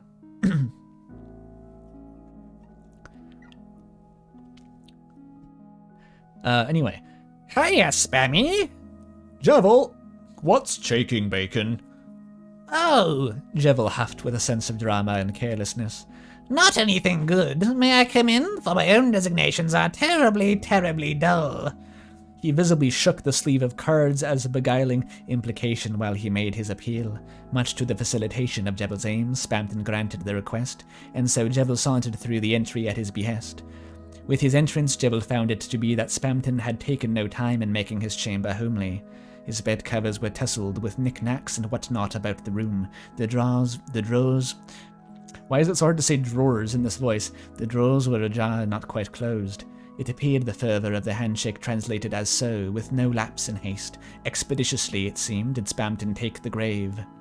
To the grave. So the grave is being used as an overall conceit for the lack of freedom in Jevil's new existence as a Castletown NPC, if that was not clear. Everything is called graves and coffins and sepulchres and necropoli, and you get it.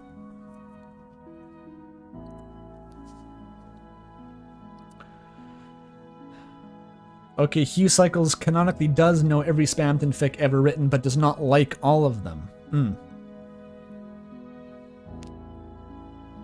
Why didn't I just ask fucking Hugh Cycles to give me like the weirdest Spamton fics?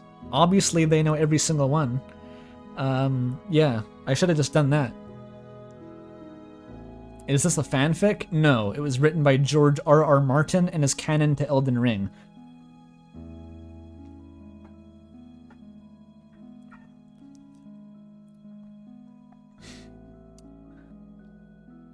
Hey, hey, aye! A keen skill of observation. It looked lived in! Spamton's comment drew Jevil out of his musings. See, what does that mean? I have to go back and parse Spamton's dialogue to figure out what the fuck he's talking about. It's gonna be like a sentence interspersed with a paragraph of like the most verbose text of all time, and then another line of dialogue. It's gonna be pretty hard to follow the through line of the conversation, I think.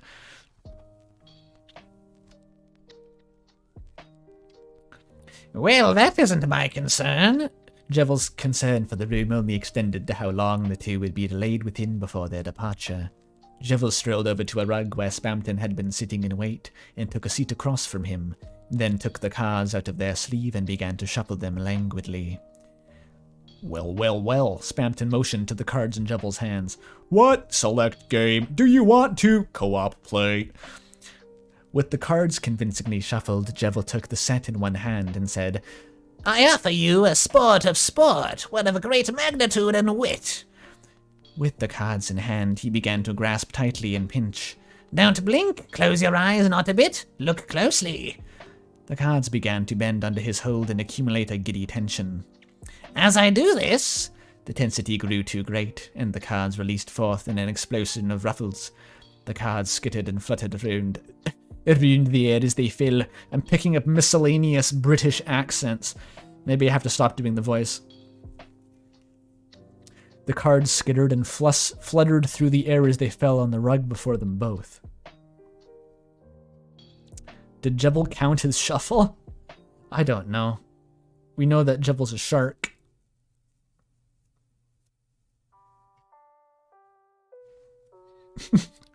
Everyone in chat is now thinking, oh shit, the I Want a Child music from Umris is coming on. Oh shit, £5 from JD. Unfortunately, I won't be able to stick around for too long, so have some grease. Thanks, JD. Thanks a lot. And thanks for dropping by. I know the time zone isn't great for people who aren't in North America.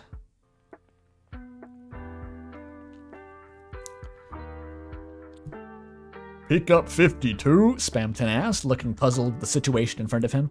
Not really. A game to hometown library archival system. Spamton doesn't know 52 pickup.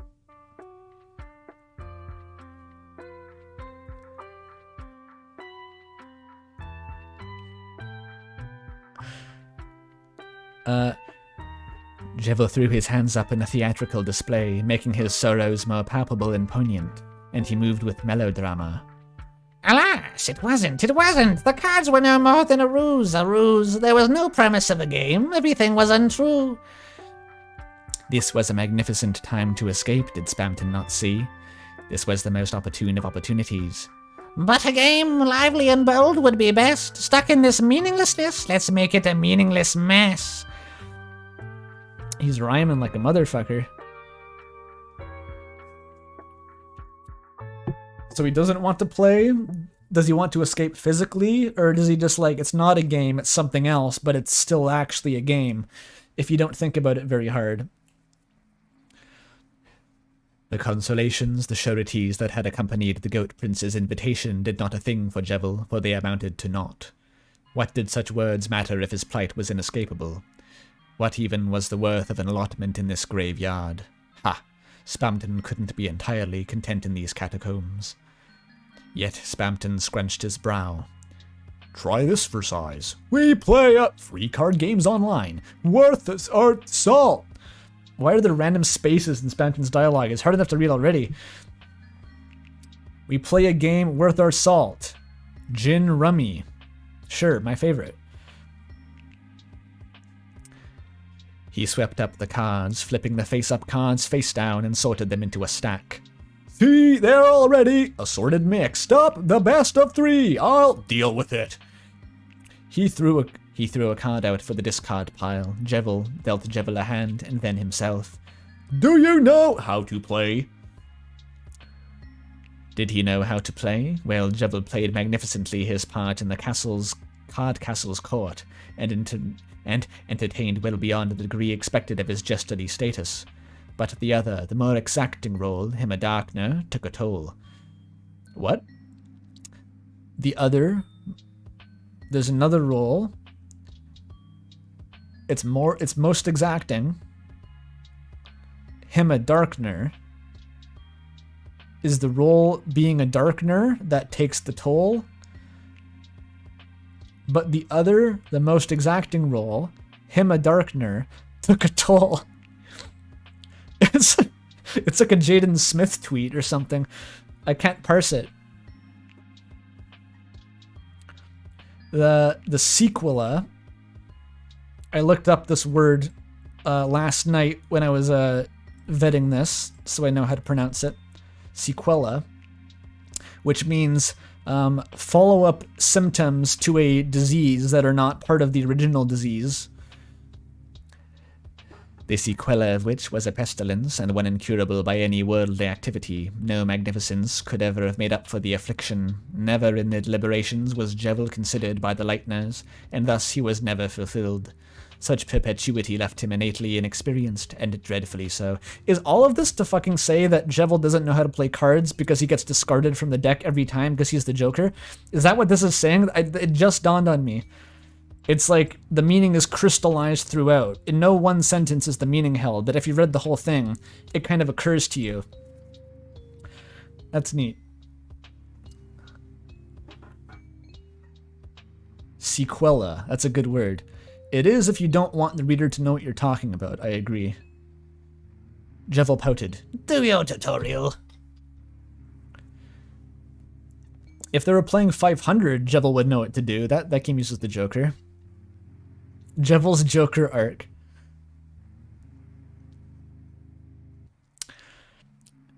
Jevil wasn't at all unfamiliar with the terms Spamton threw around and defined. Melds, the up card, Deadwood, and the like. 2 for his knobs and such. Knowledge like this was immeasurable to his performance and quick wit. What does that mean? Immeasurable? Like immeasurably valuable? Or like it was so small that it can't be measured relative to the size of his wit? I don't know. But as Spamton went on explaining, there loomed the most obvious of truths. Not ever did Jevill's innate nature play a part in his familiarity of the terms. He had heard well how the denizens of the King's Realm flung such terms with zeal and ardour, but Jevill had never been in the position to imagine, let alone experience, the full capacity of the light relaying such terms via fellowship with the Lightner brought. It was an inherent neglect indeed. And with the commencement of their round, Jevill decided on his means of playing. He made use of flippancy and curated clumsiness. Chaos was his compass, and disregard his trusted weapon. There was no rhyme, no reason, no strategy toward the formation in his hand. Consideration was absent from any development of his end of the game, for he seemed there to be no winning, no matter how he played. For he deemed there to be no winning, no matter how he played. All that is to say, let's do like a play-by-play translation of that.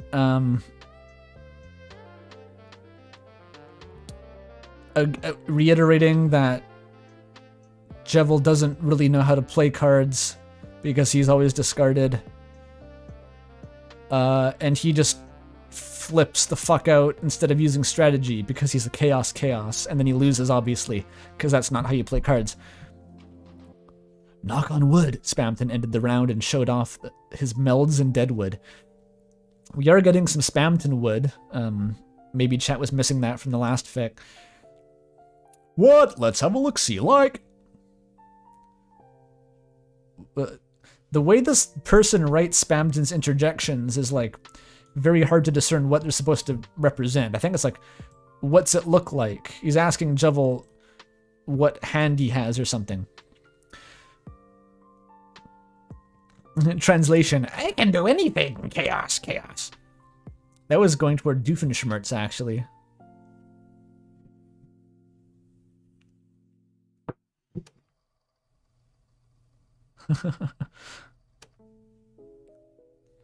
Jevill and Spamton are definitely what Brazilians would call sequelados, so that makes sense.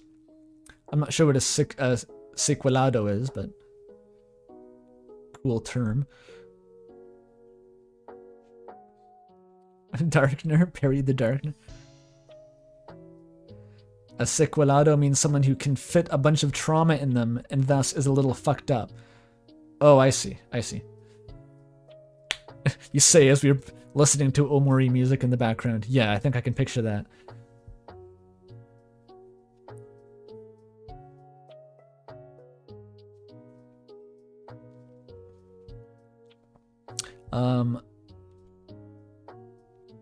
Jevill put aside his cards. You play a mean game. I give up. Spamton cocked his head to the side. You give up. We still have two. He shook his head, hands waving confusedly. Ooh, we still have 2 out of 3 rounds left. 1. Yes, but your sharp sword of skill has struck a decisive blow. Spamton seemed content and willing to say where he sat. Jevill deemed there to be no use in convincing him of escape. Now, I must take my... But in the midst of speech, Jevill had found himself interrupted, Spamton reaching forward and taking hold of his mitted hand, his head shaking doggedly. Please sit down. To play, so how's this for a one-time offer? Don't lose out. Something smaller. As Spamton spoke, still grasping Jevill's mitted hand. It's mitted both times? It's consistent. It's a very mitted hand. He smoothed down his pompadour and vaguely gestured. Spamton does not have a pompadour. I won't stand for this blatant inaccuracy. Crazy 8s. I'll shuffle. But wait, there's more. Spamton pulled his hand back, collected the cards, and then cut the stack. Holding half the deck, he extended his hand back out. You can shuffle half. Spamton looked at Jevill expectantly. Jevill eyed the cards, and then Spamton, mind lingering on the impression of his grasp, and he bit back a smirk. Well, why not? Their exertions mattered not in the grand scheme, so what difference would it make to humour another game? He reached and accepted his half of the deck, and he shuffled with a measured ambivalence. What is what Spamton has a mullet? Almost? It looks like he's got like Phoenix Wright hair, kind of. I don't think it's any defined hairstyle that exists. It's like a mullet that you slicked back so hard that it becomes Phoenix Wright hair. You want to do a tier list of how accurate Spamton's speaking style is conveyed in all of these fanfics. That would be interesting. I'm sure there's room for like at least one expert in that field. Spamton character accuracy consultant Freakles.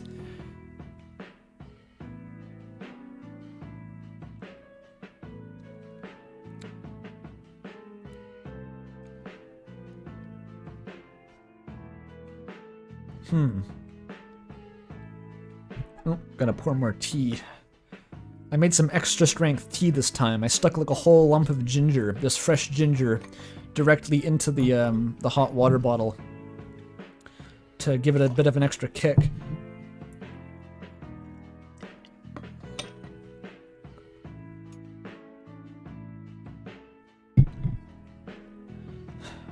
Chat says, I gotta give the Omori fandom credit for its ship names, not just stitching together the names of the characters. Is it really? I'm not familiar with what the Omori ships are. And especially not, well, I can guess what the ships are. I don't know what the names are, though. Would like, Sunny and Basil be like sad twinks or something? Is it like descriptive?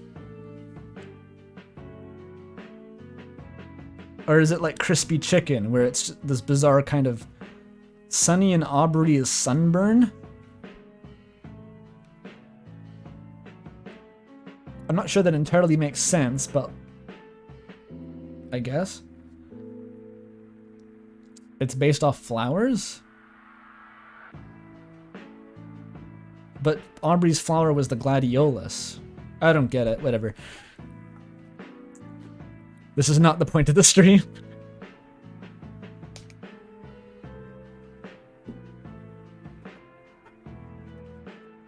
Sunny and Basil is sunflower? I mean, like, you know exactly what I'm talking about if I say my version. Sunflower takes a bit of thought.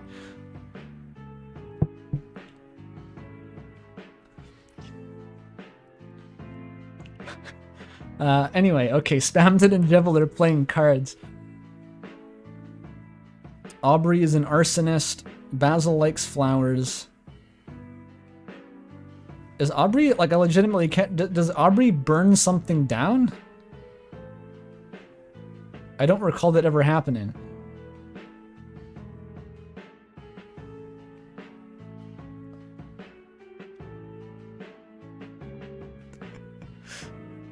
Sad Twink sounds like a band name. That, yeah, it's like Cry Wink, or it's like an emo band.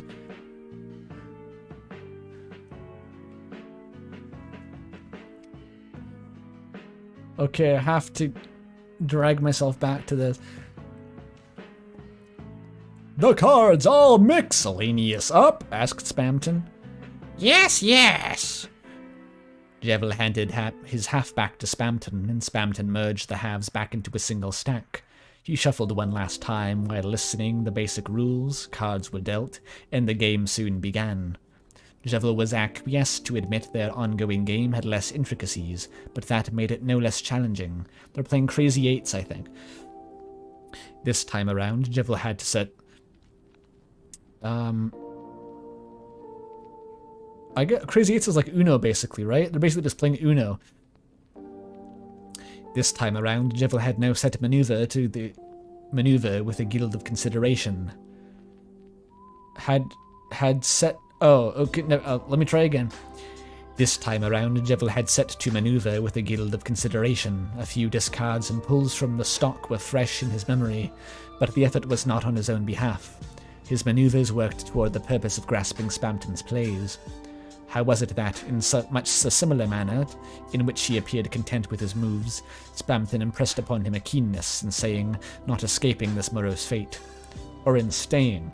So Jevil's interpreted through Spamton's card play that he does not desire the freedom from the Castle Town NPC fate that has befallen them in this strange AU. I understand. What certain boon did that gain? The only certainty Devil could observe was, once again, the approaching end. Spamton had won the game. It was striking, the triumph of his win, a bold condition emphasized by the power of his grin. Jebel's mind was aflutter with mystification, but he couldn't help to wonder, to stay and interpret the enigma in the air. He had to ask. How do you do it? I say, you do it with a grace. Learn to play. I'm no ace. Why is there so much accidental rhyming in this fic? Jebel let out a subdued chuckle. Lovely pun, my Virgil. We're back to the puns from the first fic. Great. Spamton mentioned a skittish shrug, or Spamton motioned with a skittish shrug, and he continued. Cyber City, heart eyes, it's e-gambling, too many. How to count cards and pumpkin eaters, can't lie. So Spamton hopped up on every, online casino sidebar ad of all time. That explains it. Spamton's voice sounds like Yellow Guy. Who's Yellow Guy? I only know Purple Guy.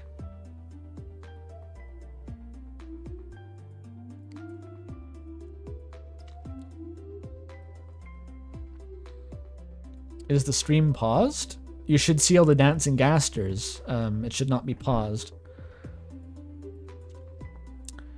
Don't hug me, I'm scared, Yellow Guy? Huh, I don't remember how he speaks.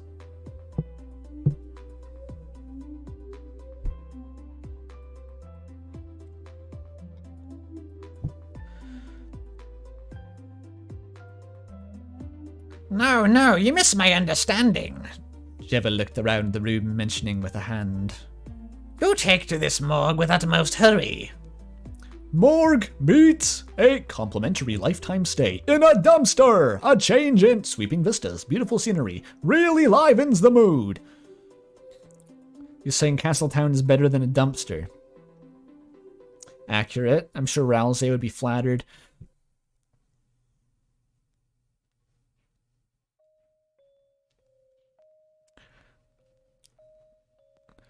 Jebel mulled over the choice of words.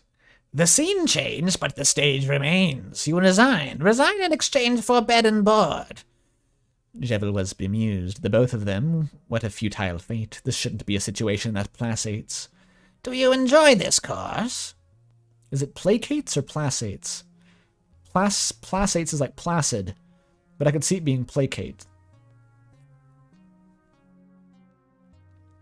What's your favorite idea?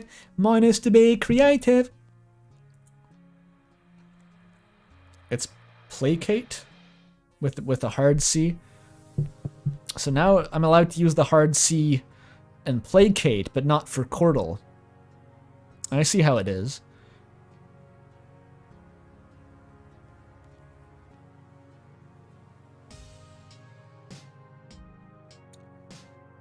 Maybe in Elden Ring it's secretly been Placidosax the whole time.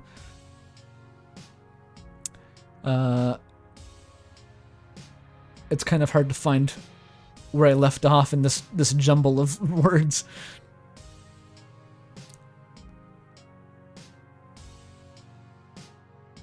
Do you enjoy this course? Spamton's face betrayed a hint of frustration. I never said I like and share it. It 2 stars out of 10.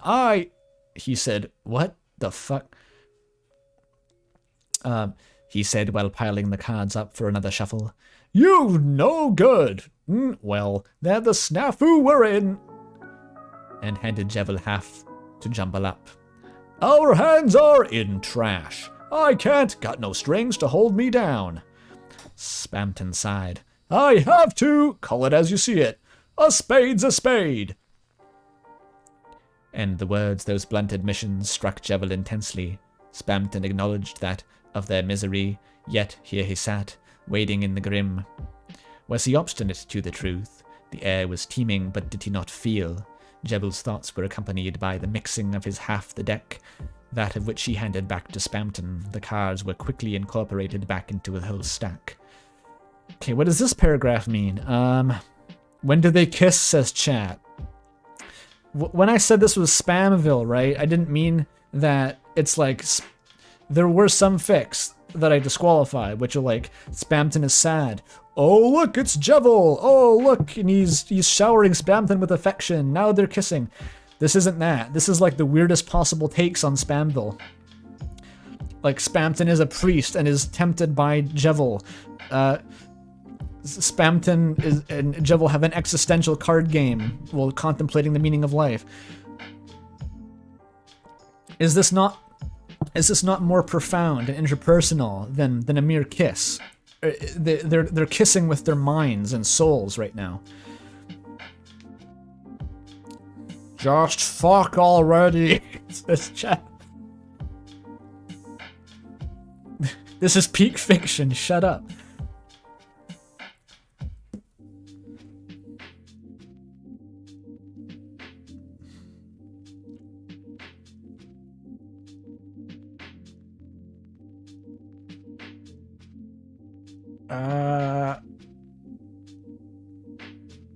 Is Spamton saying like, yeah, we're fucked, but it's better than where I was before, and there's no way of making it better? Is that what he's saying, I guess? He's sort of resigned himself to nihilism, I guess, or something. Spamton spoke up again. Picture, if you will. Everything I could, your dream come true, hoped for. I was getting my elegant bouquets. His words went with a final riffle of the deck, and he set up for another round of crazy eights. And, dramatic irony, it got rug pulled from under me. Spamton moved first. He drew 3 times, but none of the cards worked for him, so he passed to Jevil. IDK, if it was the same for you, but don't you get it, right? They're talking their shared experience. They were on top of the world. They were getting everything. They were the big shots. And then they were abandoned, imprisoned. The Gaster presence left them, or something. I get it. Yes, of course, and you've seen. In return, Jevil played his turn and yielded a card. You shook the shroud, yet you shrink back. I did not! Bury the head in the sand. Back 11! Spamton abruptly retorted, and the suddenness stunned Jevil. He saw rising color in Spamton's face blanch, and Spamton grew visibly uneasy. Now they kiss. Don't say that! Spamton discarded a sequence from his hand. I was 11 US Code Chapter 7. I had nothing. But I needed to get big shot. I need to help me. I need it! Spamton harshly cleared his throat, and the sound alone delivered Jevil into a state of perturbation. I needed to rip them out, my strings, and I was done on earth as it is in heaven, and fall prostrate, for he is thy saviour. I was bigger than ever among the heavens and earth. I could almost touch the firmament of heaven. Again, the intensity of Spamton's words was not lost on Jevil. He paused to discard a card. Certainly their journeys diverged, but they were both burdened with that hollow search for self-determination. He said the word! It was all too real, all too known. They both desire to break their strings. They are but NPCs in the video game of Deltarune, and they desire freedom, but they have realized that they are not strong enough to break their own strings. They have been crushed by the true protagonists of the game, and are resigned to their fate as permanent side characters stuck in Castletown as dialogue reservoirs. I'm beginning to see the angle.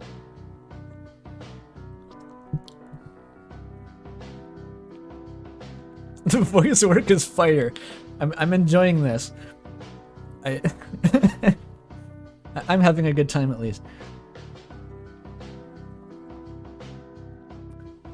But did I get released? My sources say no. Spamton drew from the stock 3 times again, voice catching in his throat, but he continued. I'm not. Why would throw it away? 'Cause the house dealt me bad. I've got to play the cards I have. Was that the way he sought to proceed? Had he still been expecting affirmations from a cruel indifference that knew not of his want? And what? Excuse me. And what does that entail? Well, if you mean without metaphor, Spamton pointed to the idle deck in Jevil's hands. You can do it. Or I guess you can do it! Put down that 8 of clubs and go from there. It's a good way to go. A chill followed his words. That's not what we're talking about, though, is it? Lo and behold, we're in the same. The Titanic is unsinkable.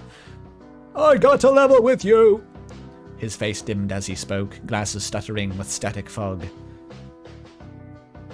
I don't know. He speaks normally now. Interesting. Okay, what's he talking about here?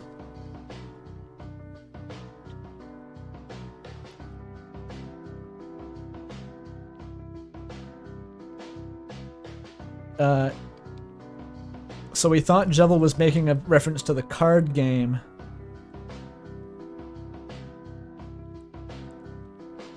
Oh, he literally got a bad hand in the card game, but it's a metaphor for getting dealt a bad hand in life. Had he been expecting affirmation from a cruel indifference that knew not of his want?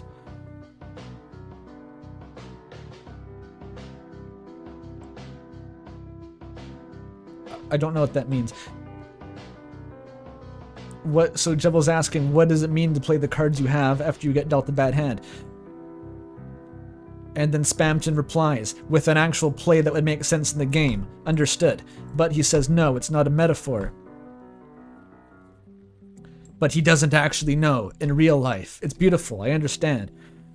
You have to go back and read it 3 times to understand what the author is saying, but once you do, it's actually kind of good.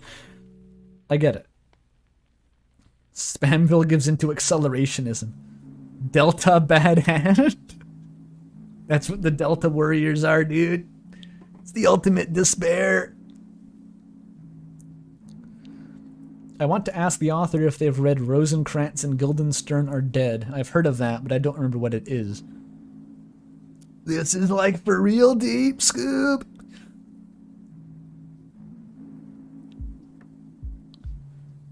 It is somewhat deep. I think maybe the how ostentatious the presentation is goes a little bit beyond how deep it is. It feels a little bit goofy, but I can't deny there's substance here. There's content.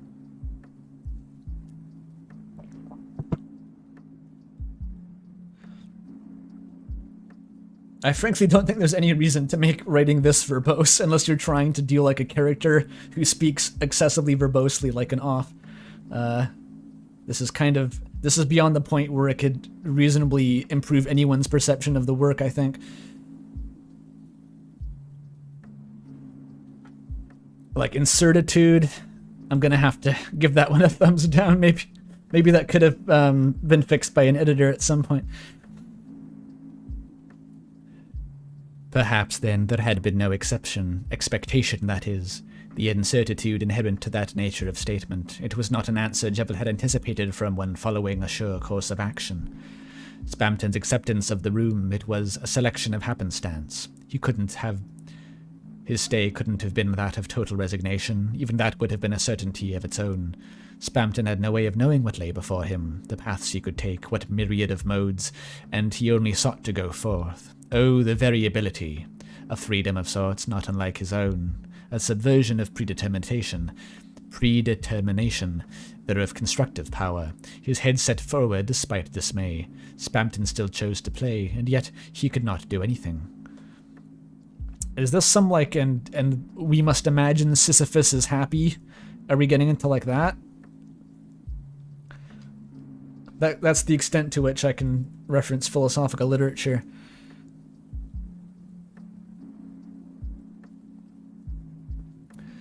So, Jevil played the 8, switching the suit in rank. He played to progress the game and revise Spamton's illumination, to disperse the dour sight. It so relieved Jevil to see Spamton perk up at his play, but the disconcerting build-up dissipated, and the room took on an alleviated air. Look, it's a taking my free consultations. Get your places! Jevil rather enjoyed Spamton's blithesome tone. It served as an appealing difference to the dispiriting conversation, one Jevil had cajoled, and it was a lively comfort that cut against the morbid. Spamton responded to Jevil's play and put down a card of the same rank, and Jevil could not just leave the maneuver unresolved. He decided upon which card to play, when a like ensued to counteract its difference in rank. This is the judge from off doing a commentary over an Uno game. If you've ever wondered how that would sound.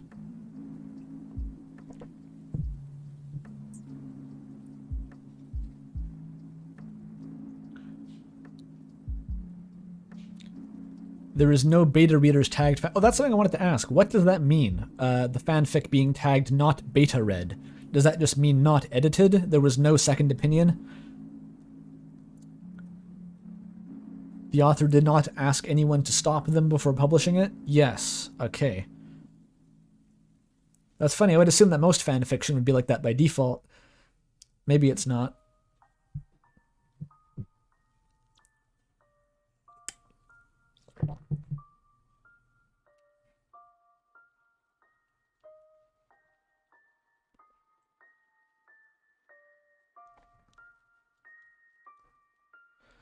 Reminds me of, you read something that said the beta reader is in prison and they had to mail the story to them to have them read it. Wait, what? So they had one designated beta reader. No one else could do it, to the extent that despite being in jail, they had to send it to the beta reader. You can't just you can't get your brother to do it or something. You can't just ask your friend to do it. No, I got a beta reader.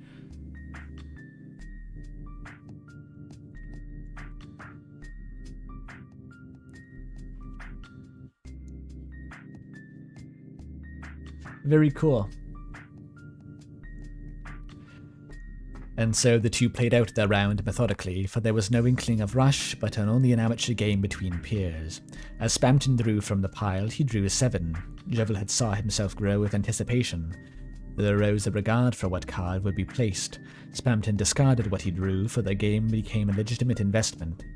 There, a rhyme emerged, a reason developed, a strategy accompanied the formation of his hand. Consideration saturated the development of his endgame. Jevil did away with the sequence of cards. Ah, Spamton's words, oh, the revelation they held. Under scrutiny of his lamentations, Jevil surely hadn't been playing well. His toyings with the cards amounted to nothing but giddy display of meaninglessness.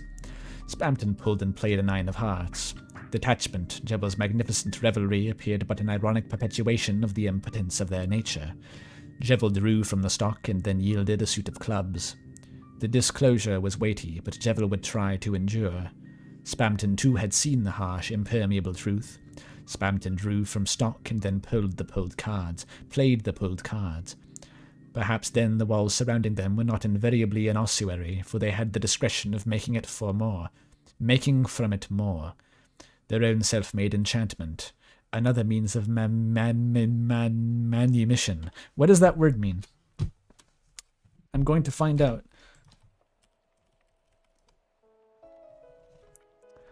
Manumission, release from slavery. So instead of using emancipation as a callback to using emaciation twice, they've chosen a different, even more obscure word. Cool. Their own self-made enchantment, another means of manumission, and a merriment indeed. Jevil did away with his last of his cards first, ending the round. They could both be truly alive. And sitting in front of Jevil was the man showing him so. Hey you! World champion of World Championship. Am I? Jevil was overcome with tremendous realization. His face grew warm as he pondered their shared predicament, and he sat soundly with his tail swaying in broad, profuse sweeps. Well, the ginny rum. Ah, had he flubbed? Well, what sort of sway was he under to be tumbling over his words? Well, whatever the sway, whatever the sort, he was a welcome force. It was a welcomed force. Jevil attempted to regain his poise. He equipped Havel's armor. Or gin rummy with more precision. Shall we go again? Jevil supposed he would try now, and his asking was met by Spamton immediately wasting his cards, much to the facilitation of Jevil's aims. Ooh. I find amazing the dedication to use complicated, non-repeating words. I can respect that. That is one of my most compulsive traits as a writer. Is I cannot stand repeating words. I'll sense it. If I had a word like a page up, and I use it again, I'll like sense it. Something will go off, and I'm like, no, I gotta change that shit. Can't deal with that. If you ever get, apologies, if for some reason any of you ever find me editing something that you've written, that's going to be all the feedback is repeated word, repeated word, repeated word, repeated word. So yes, good job author for not doing that.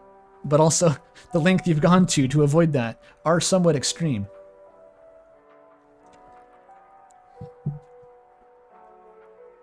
Bad editor. If you use the word said twice, you immediately die. I was gone for half an hour. Are we still reading the same fic? Yeah. I mean, these are like 3,000-4,000 words. They're going to take at least an hour, I think.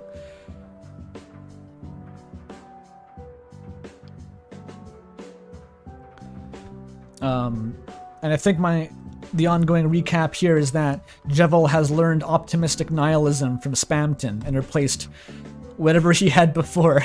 Pessimistic nihilism, I guess. I don't know. Or maybe it's existentialism. I'm not totally clear on the difference. It sounds about right. Some school of philosophy has been transmitted to Jevil through the metaphor of card game. As the author conveniently points out, card games as extended metaphor. I'm glad he pointed that out.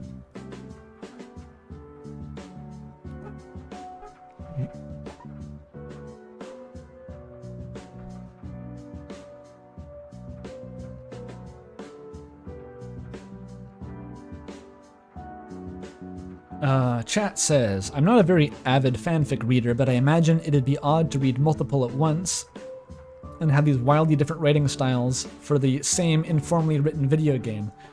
It is strange, but the strangeness is the point of the stream, of course.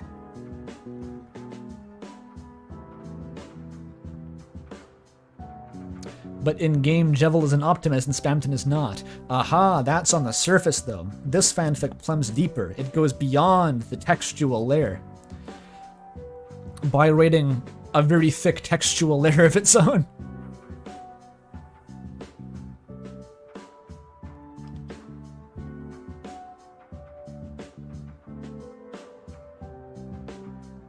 Oh, are you trying to link a drawing in chat there, Solid Metagross? I don't think links are allowed to be posted unless you're a mod, so sorry about that. If you've made some art that pertains to the stream, you could hop on my Discord and post it there, and I could show it off afterward, maybe.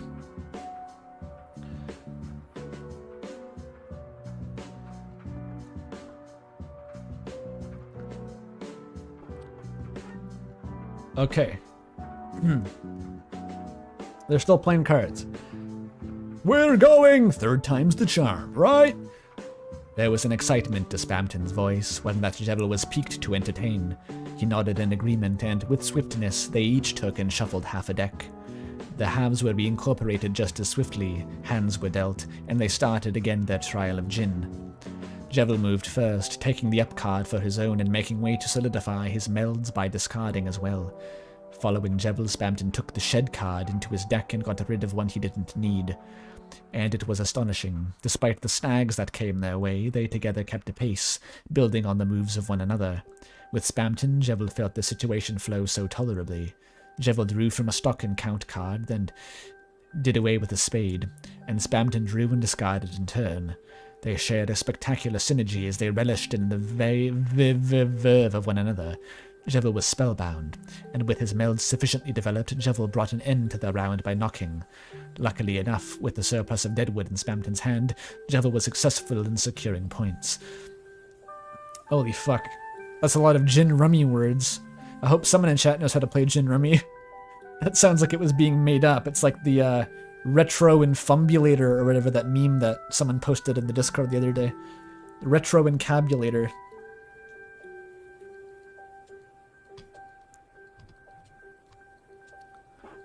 Would you look at that? You're getting the hang in there of it. Jevil could not help but to beam at Spamton's applause. The feeling was feeling in itself. Oh, the feeling was freeing in itself. The two reshuffled and Spamton dealt the cards. The second round quickly commenced. Jevil again went first, this time passing his hand to Spamton. He had the choice to choose, and the up card was not much his mood. But oh, it seemed the card was spectacular for Spamton, as with its draw, he called a big gun. He called Big Gin. Is that like Big Pharma? Well, that was a loss for Jevil, no points for his tally.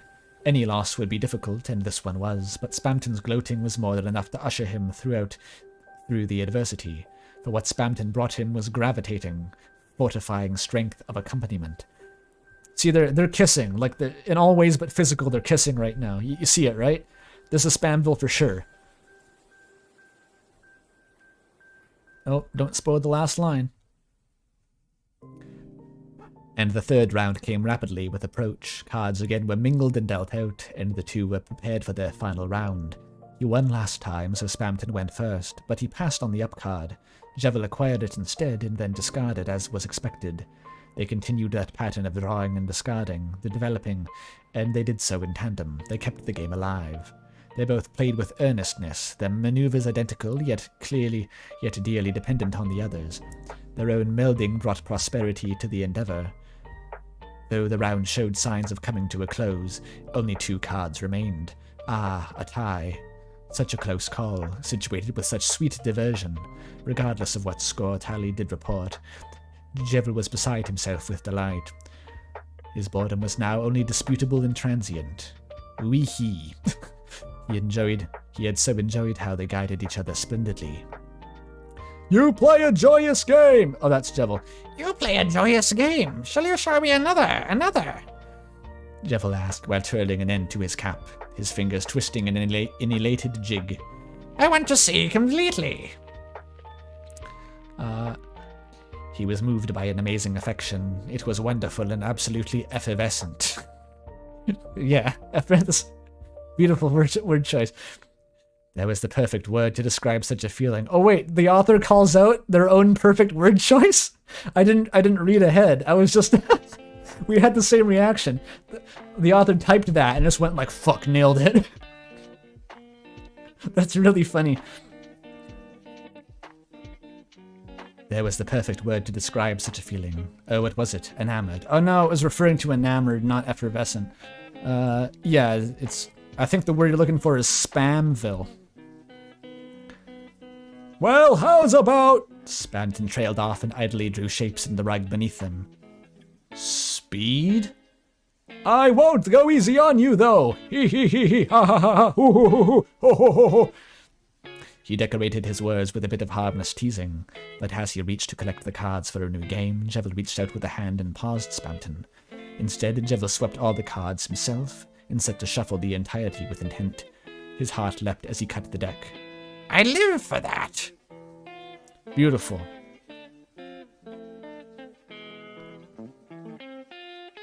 I shared the same brain cell of the writer. This playlist is banging. Oh, I don't have the stream music linked anymore, do I? I'll fix that. I'll link the stream music.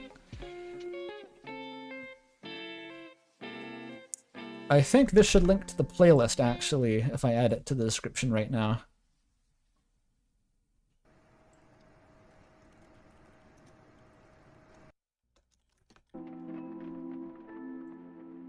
There we go, link added.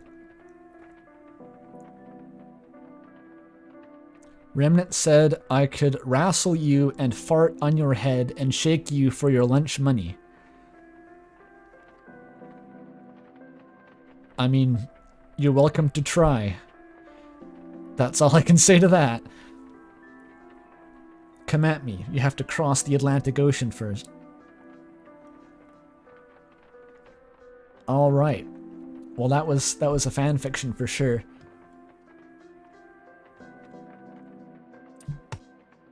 But now, there is yet more Spamvil to come. This one's going to be our finale, I guess. But before that, we have a brief intermission that is not Spamvil related. It's a bit of a throwback to the last stream, in fact. It's Umrison time. Yeah, you got it, Aura Master. It is indeed Umrison time. So Umris, as you'll know if you watched the last stream, was an unfinished fan fiction. It just abruptly cut off, and there was no conclusion to it. It just ended with Birdley and Chris in a shouting match about Chris's artistic talent and Birdley not having any children. But it was discovered that the author has a collection of like one-off shorts that are in the same canon as Umris, called Umris Stories. They're a bunch of little shorts, and they're all horrible and painful. And I read them and immediately just felt regret, and that I didn't want to spend any more time going through all of them. But I decided that for the sake of doing a throwback, I could read one of them. Just one short, a little tiny one. And I'll warn anyone straight off, if you pursue any of this author's other work, I said this previously, but they're all hardcore smut, pornography, weirdo shit. I wouldn't recommend touching it. This is somewhat safe, relatively. It's still pretty unpleasant, but it's not very explicit. JD had a violent imagining of Birdley vomiting against a wall. Hell yeah, that's the mind space you gotta be in. Oh yeah, big one. $24 from Ryu. Damn. This was my first foray into Spamvil, and I feel like I've already peaked. Thank you, bless the stream when these fix. Thank you so much, Ryu. It's a big wad of dough, and I'm glad you're enjoying the Spamvil. There's yet more to come, though. The last fic, I haven't read very much of it, but from what I did read, it looked very, very interesting.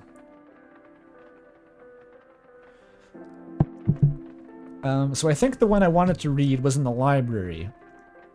There's one where like Susie and Birdley are at the beach, Birdley gets a boner, and it's really awkward. I don't want to read about that. There's one about Susie and Birdley do a math problem. Birdley belittles Susie for having a dim intellect. I don't want to read that. Here we go, this is the one. This one actually has a bit of comedic value to it.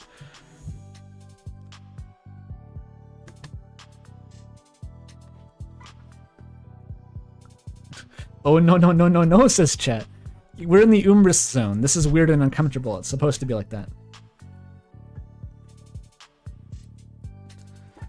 So I think this is before they were married. This is still in the high school days. So this is like concurrent with the game's canon. And for the record, I believe that Umris was written before Chapter 2, which maybe means that these were as well. Oh, thank you. My voice is apparently pleasant to listen to. I'm glad about that. It's getting probably less pleasant because it's getting more and more tired throughout the stream. Birdley, you up?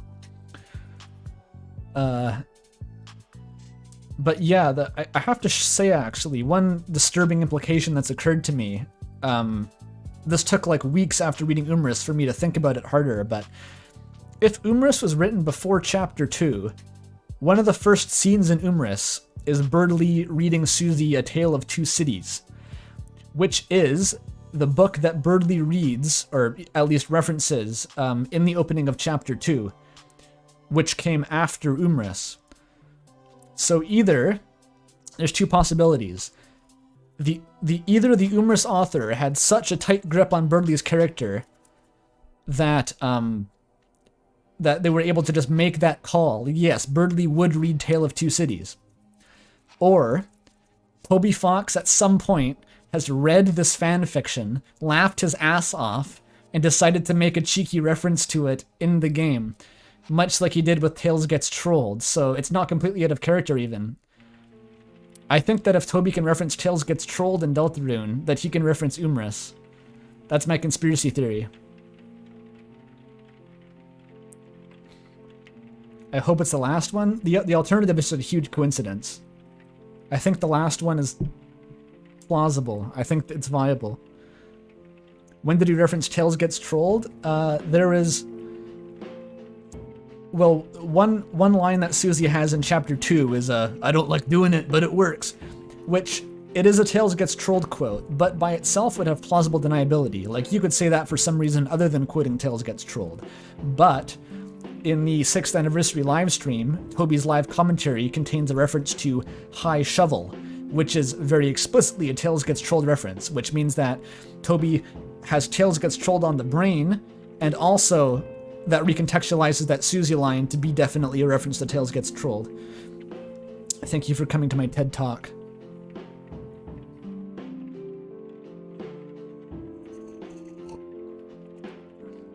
And I don't think it's out of the question that Toby would have seen this fic, because, like, I've heard of it. All I had to do was ask for weird fics. Toby's the guy who made the game. You think he doesn't hear about people making, like, weird fucking fan fiction? That would be really funny, I think. I'm avoiding the short. Yes, I am. Have I ever given someone a high shovel? No, actually, I should have. I dig holes not uncommonly at my day job. So I probably could have by now, yeah. I thought he hated appearing at stuff like that. I don't think it's that unilateral. I mean, Toby's an old school shit poster, right? He's the guy who made The Baby Is You. He used to lurk on the Homestuck forums and shit post about God knows what. I'm sure he can appreciate some good old-fashioned cringe fan fiction. I'm sure he can appreciate it.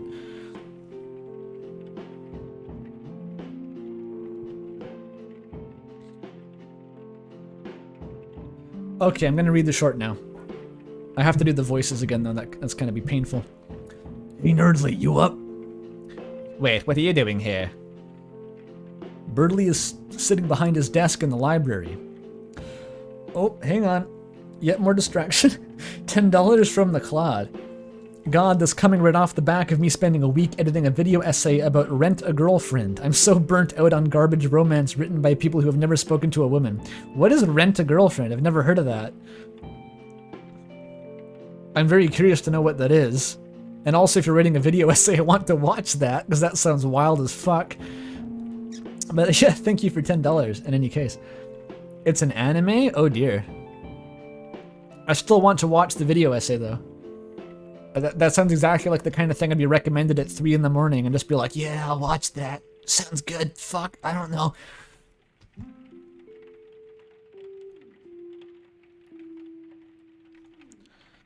Okay, continuing with the fan fiction.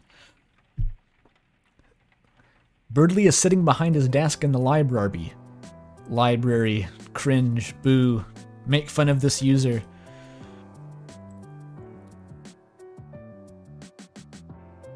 He has his feet up on the desktop. Come on, I have something later today. Let's get this over with. I'm busy right now. You're gonna read your stupid book later. Susie quickly grabs his books by the inside and read its title. American Psycho. At least it sounds good. This is written as a green text, by the way. I'm not sure why that is. Yes, it's American Psycho. Susie starts to read the same page as Birdly did. It's about some guy named Patrick who puts a rat into a woman's vet. This cuts off. I'm assuming, I think I can guess what this word is supposed to be. But VE? Is that just a typo? Or is there something I don't understand? Is it like a different secret possession of a woman that the rat goes into? I'm not sure. I haven't read the book. Anyway. How well known is this guy? I have no idea. I have no idea.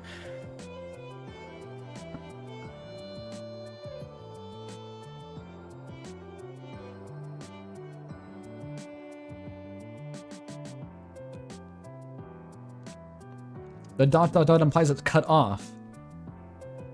But VE. Maybe I'm missing something obvious. That doesn't seem right. Susie looked at Birdly with spooked eyes.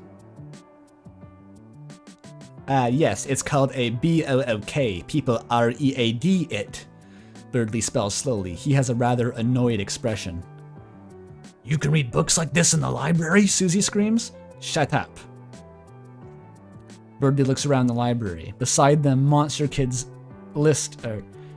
Beside them and Monster Kid. East's empty. Monster Kid's. I don't know what that means. I think that was a failed attempt to write that sentence.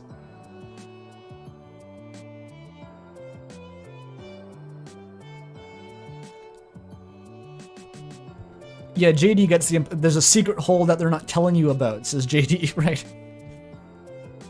That's where the rat goes.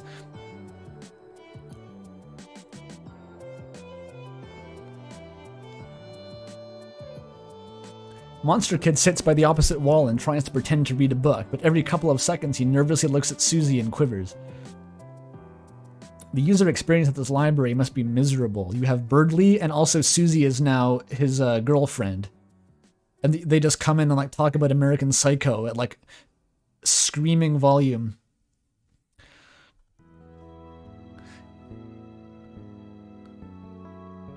Yeah, I can read anything I want in here. Do you have more books like this shit? Oh, Susie's into it. What are you, some kind of insane pervert? I got a full stack of them in the back. Can I borrow some?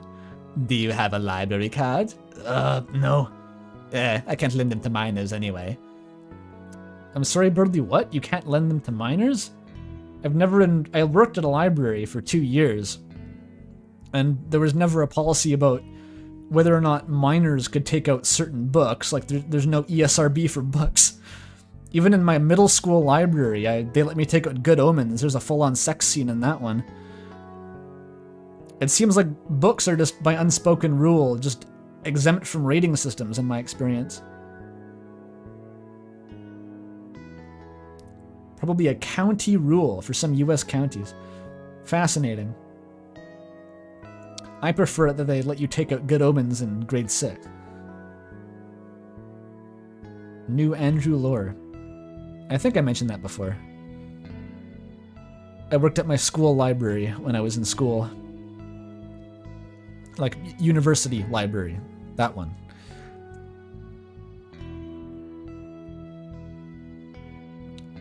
Oh, Chad is still reeling from Monster Kid being he. Oh, don't worry, the pronouns are fucked in the Umris verse. Des is a guy. It doesn't give a shit, okay? It's written by a madman.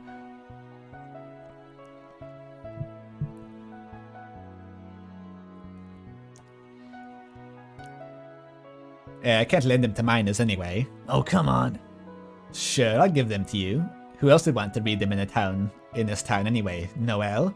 That would be pretty funny, actually. Noel's a sick fuck, too.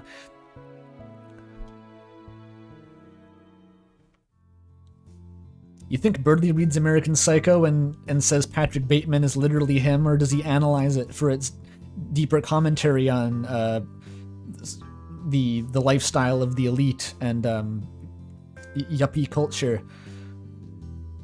The first one, yeah. Both? He can recognize the societal commentary but still identifies as Patrick Bateman regardless. Extremely based, actually.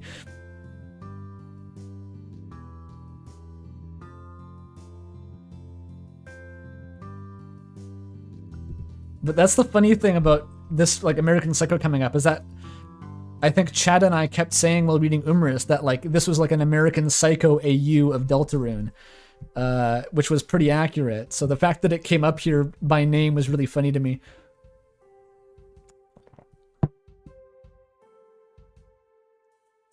Birdly jumps over the counter, but rather than going back to the back of the library, he calmly walks to the table Monster Kid sits by. Monster Kid tightens up and leans completely over his book in some desperate attempt. To do what? Not be harassed by Birdly? Fuck you, you're in the library. There is no way to not be harassed by Birdly. Oh my god. That scrolled my screen down. Fuck. How did that happen? I just hit my desk so hard that my mouse scrolled down.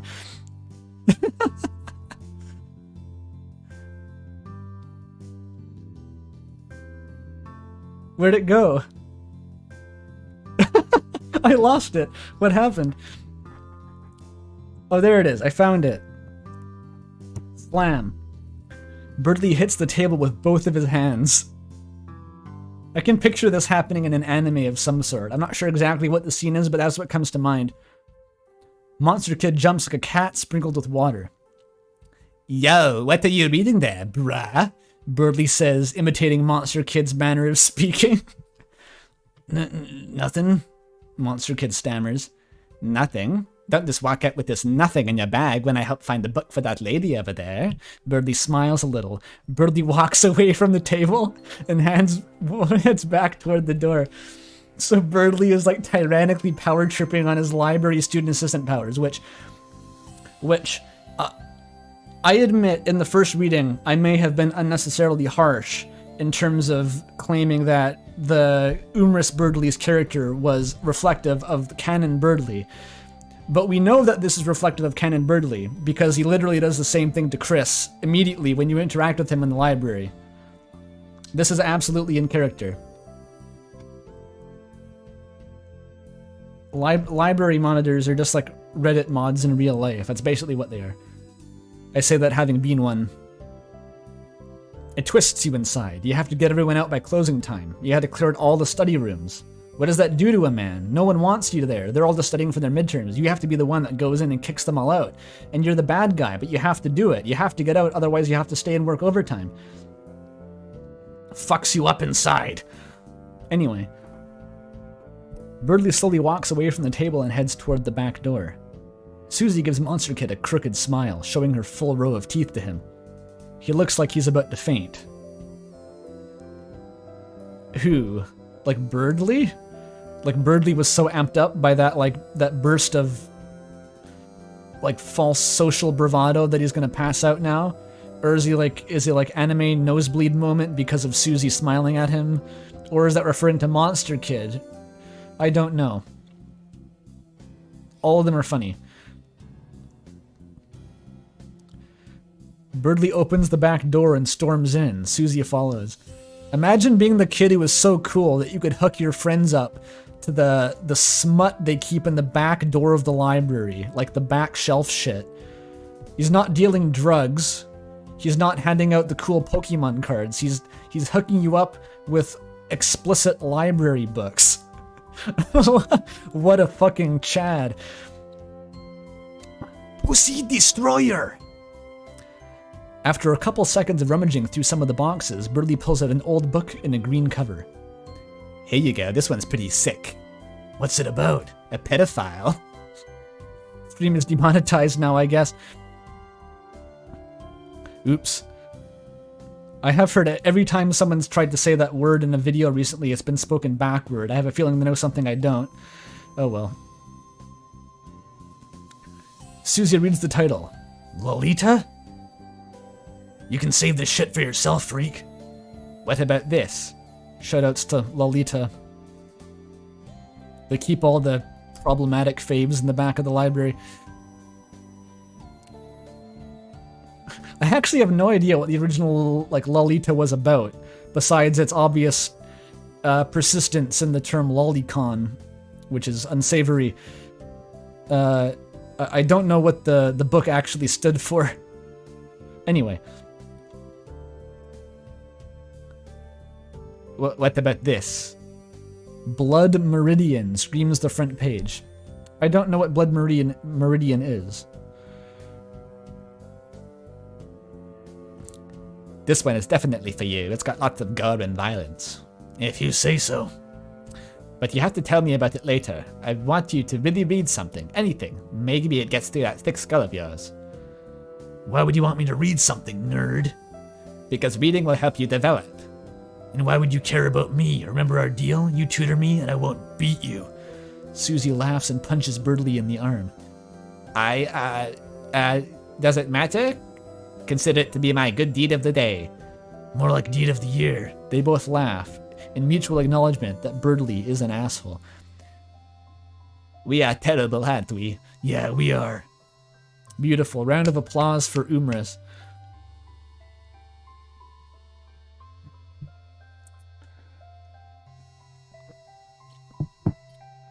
Susie's gonna go read Blood Meridian. Birdley's gonna finish American Psycho and then get lolly-pilled by reading whatever that other book was. We have this to look forward to.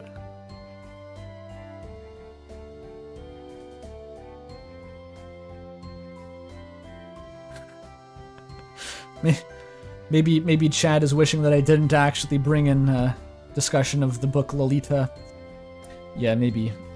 That's best left to the imagination.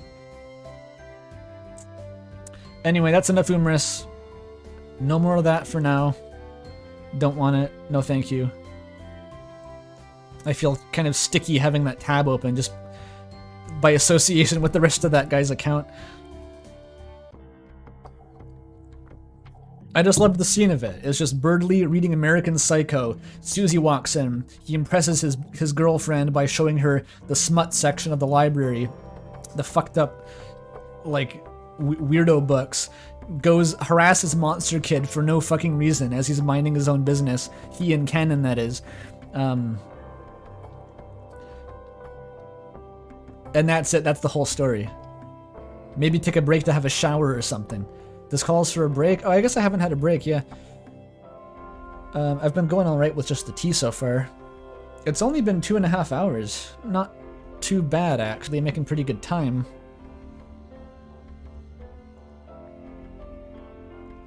Do people want a break?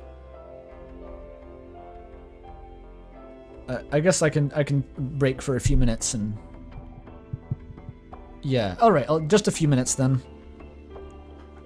I'll be back in just a couple.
Hey, I'm back. Very short break this time. Can pause to read chat for a little bit though. I like how Jacob Wilson is saying, this is the appeal of Umris. 12,000 psychic damage from the worst written prose you've ever seen, followed by incredibly uncomfortable smut, abruptly ending with no elaboration whatsoever. That's pretty accurate. Except it's not actually the worst written prose. That's sort of what makes it special, is that there's a lot of fan fiction that I've seen, you get it done like Jabroni Mike's Sonic fan fiction streams that are just written by like children or people who don't speak English, and the writing is incomprehensible. But that actually lessens the effect, in my opinion. To get like the good shit, the writing itself should be competent, like the actual sentence construction and the quality of the prose, but what it's being used for should be deranged. That's Umris. What's the song? This is the Night in the Woods soundtrack currently.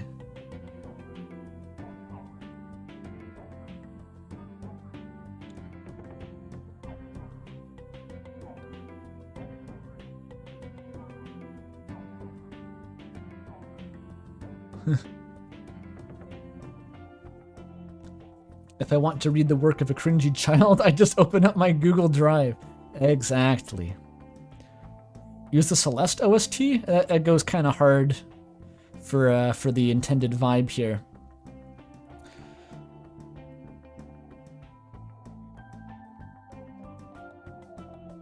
What does Umriss mean? It's the German word for outline or silhouette, I think. I don't know what it means thematically, though. That's a different question that I don't think anyone knows the answer to.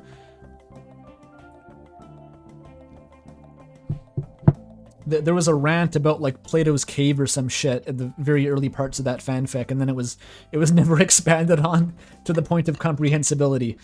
It remained a mystery forever.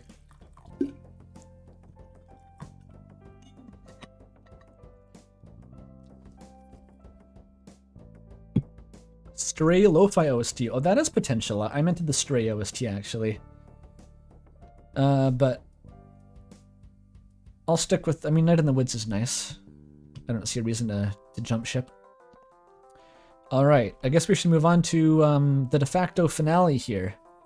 I didn't plan it to, like, there's no particular reason why this is the finale, it's just the last fan fiction.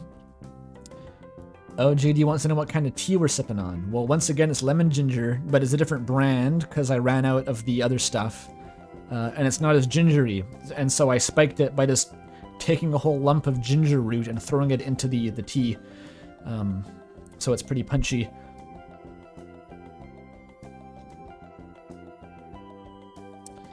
Yeah, let's go. Let's go into Joyride to Nowhere. Which is apparently kind of,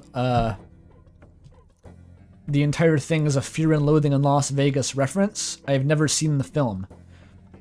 So it should be good. And it's in first-person Spamton perspective. Got here just in time for the finale. Yep.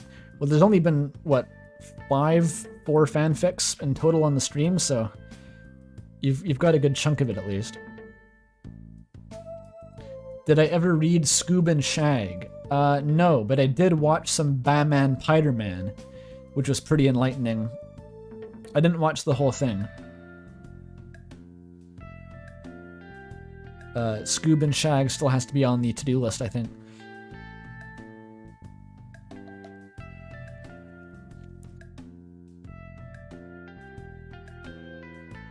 Stray OST goes hard, that's why I used it in the finale of my last video, yes. I used Daybreak while ranting about Undertale tricking you into thinking that it's a subset of reality or something, some bullshit like that.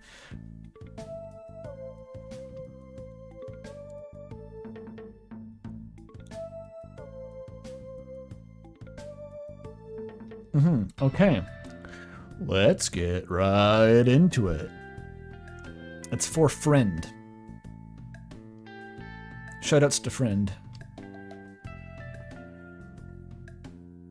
I was minding my own business, going through my leftover product in the junkyard because that's what you do in this town. Cyber City ain't a city to stand by and people watch. It's a city that'll eat you alive if you don't know how to play by its own rules. It's a city that'll grab you by your throat and sink you under the tar pit it's metaphorically built on top of, and it'll watch you drown with disinterest and then look down at your wristwatch and carry on with their day. It'll look down at their wristwatch and, okay, it ain't a place to stand around and not mind your business. So I was here, minding it, and I got lost. Does anyone know if this is like a direct quote from the movie? It has the vibe of something that would be like a direct paraphrase of the movie or something, but I don't know.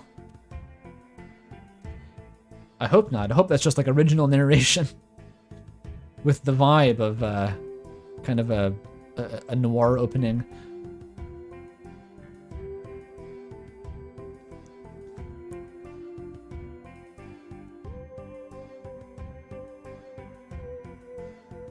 It's the vibe. Excellent. That's the best possible outcome. JD has not thought about Batman, Spider-Man in over a decade. Yeah, that came up when I was playing the Halloween hack. I went on a rant about this made-up term I have called the Laserbot Index, and people were suggesting various works of media that would qualify as like high Laserbot Index media, and Batman, Spider-Man was suggested.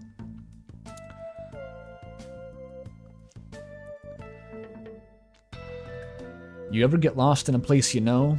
You ever look at on a street you're certain you've been to, but things seem alien, out of place, like they're but a little bit to the left of where they should be, or inverted, or on the wrong side of the street? That alleyway looked like that, and that's an alleyway I've been spending most of my life in since I went down the drain. And when I was walking then and there, I was wondering if it was that weird sequined burger I found in the trash the other night and finally got the courage to eat, giving me some crazy bonkers side effects of decomposition. This is a long sentence. Or if I was finally getting that stroke needles were me about 20 years ago. Whose needles? But it didn't seem any less real, and I didn't collapse on the floor foaming at the mouth, so I guess it wasn't any of those. The Spamton's gone on a hallucinogenic trip after eating a glam burger. Understood.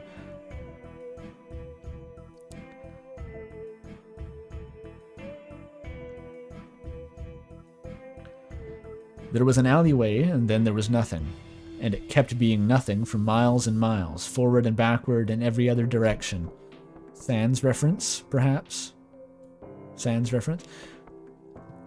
I wondered if I died and wasn't sent to notice. I wondered if I was in hell, finally, and the devil would soon claim me, as I was thinking he would, when he stopped calling me, that bastard son of a bitch, referring of course to Jevil from 2 fanfictions ago. Left me to rot after all I've done for him. But no, he wasn't here. There, that is. So there was nothing else I could do but walk forward. Walk forwards right. Eventually I would either find something or I'd pass out, and that all-consuming darkness and cold wind would wrap over my unrested body and eat me alive in my slumber, and then maybe I'd been sent to the pearly gates like I truly wanted. This is Spamton, by the way, in case that wasn't clear. This is Spamton. Like I said, there was nothing. I wasn't even sure I was going anywhere, not a landmark in sight. Yeah, Frisk ate a ton of trash burgers, never had any visions of hell.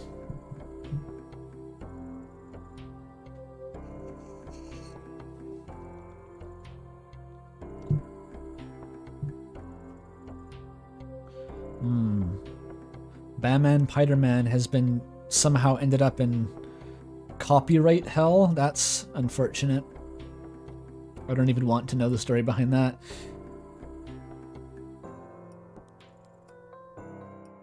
Yeah, it definitely sounds like Spamton narration. Iconic. Yeah.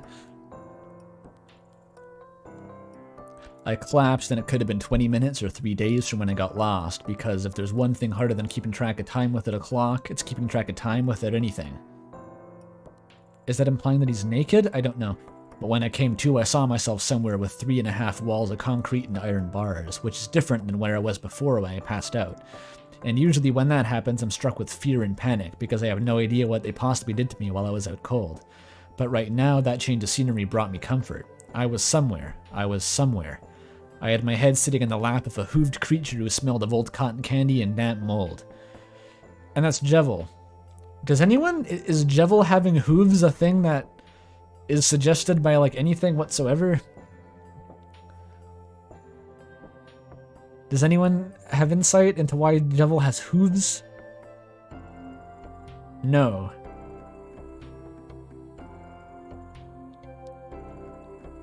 No. What? No. Okay, so no one knows. I was even thinking it's Ralsei, because he's a goat, but of course Ralsei does not have hooves. I would know that, having banned discussion of Ralsei's feet on my Discord server, so... Although Ralsei would smell like cotton candy, because he eats some in Chapter 2. It's canon. It's canon, you know?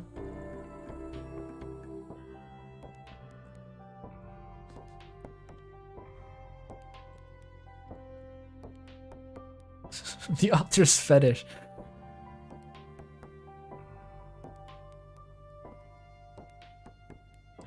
People were discussing this feat enough to warrant that. It was mostly a joke. It was like the first time I ever saw it come up, I banned it. Because I was funny.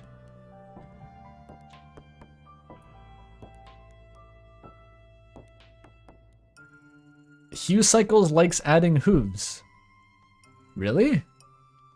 I wouldn't be surprised that if like you're influential enough, if you've drawn Jevil with hooves, your depiction may be responsible for what I'm reading now.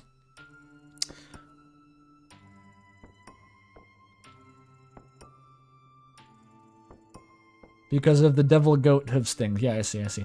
So basically I'm blaming you for this right now. You weren't the first? Oh. It's like Gaster's turtleneck, I guess. No one quite knows what the patient zero was, but it immediately spread at the speed of light in a spherical direction, like... Okay, enough. Hooves. Jevil looked down at me with his smile full of crooked teeth and a deranged dentist would love to work on, and told me I had appeared on his outside, which is what he calls his prison, and he'd nurse me back to him to unfortunate consciousness. Oh, just to feel something. We'd met many years ago, certainly more than I can count, and not only he'd make me a fool in front of the entire city. The syntax is a bit janky sometimes. It's kind of a funny dissonance between, like, I know the tone that this is supposed to be read in, but sometimes it throws some like sentence jank at you. But also maybe realize just how powerful your fat stacks can be if you need a lobby for something to never set foot in your city again. What? Just how powerful your fat stacks can be if you need to lobby for something to never set foot in your city again. Is Spamton implying that he paid off government officials to get Jevil banned from Cyber City? I guess. So you win some, you lose some. Good that he's in jail now, the carefree lunatic. He studied me almost like he was hungry, and I studied him like I wanted to see just how venomous my biters could be. Oh, it's Jevil without all caps. How strange. How delightful is your visit, he said, and then repeated the last word like an imbecile. Even from the wrong side, I was at my wit's end. Oh, no, the dialogue ended. I was at my wit's end, so I said to eat my ass, and he said gladly, and I said no, not like that, and he laughed that mirthful laugh that he does while bouncing on his tail, and unfortunately got the last word because I had a hiccup of a glitch and froze for a millisecond, and that was long enough for me to lose the verbal momentum. Deranged, sick in the head. Whoa! That was a wacky sentence right there. So clearly the connection is formed. Romance is in the air. Spamton has already propositioned Jevil to eat his ass, and Jevil was absolutely game, but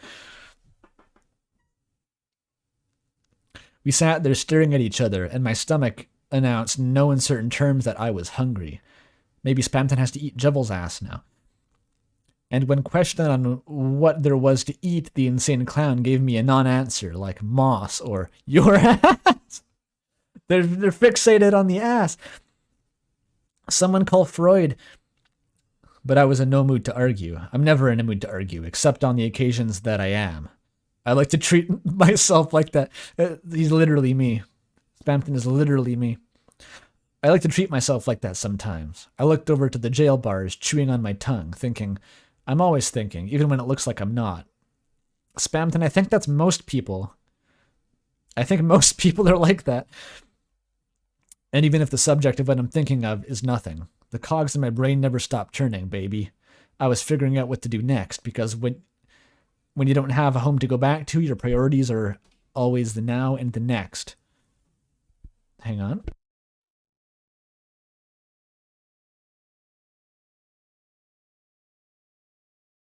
And we're back. Because when you don't have a home to go back to, your priorities are always the now and the next. And my now wanted to possibly not starve, and my next wanted to get the hell out of here. I turned back to the Jevil. The Jevil, I guess. Spamton is talking now, but without any affect, any phonetic writing whatsoever. Do you want to get out of here? He answers, Where to?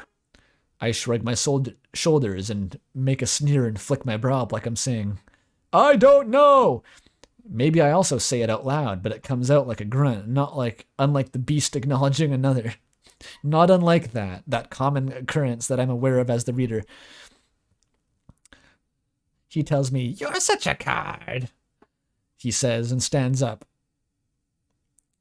and leans onto his scythe because he's always had trouble walking on those sticks he calls legs. All right? He can fly, but he can't walk. It's an interesting predicament. And I open the door and we walk out. The jail locks only from the inside. The Jevil, the creature. Oh, Hugh Cycles didn't know about this fanfic. Ha! I got one over on you. I think it was tied to the stream of consciousness. Where is it? Grammar inconsistence is intended. Yes. Pro tip, tell this to your English professor if you're ever docked marks on an essay. Just add this tag and it'll all go away.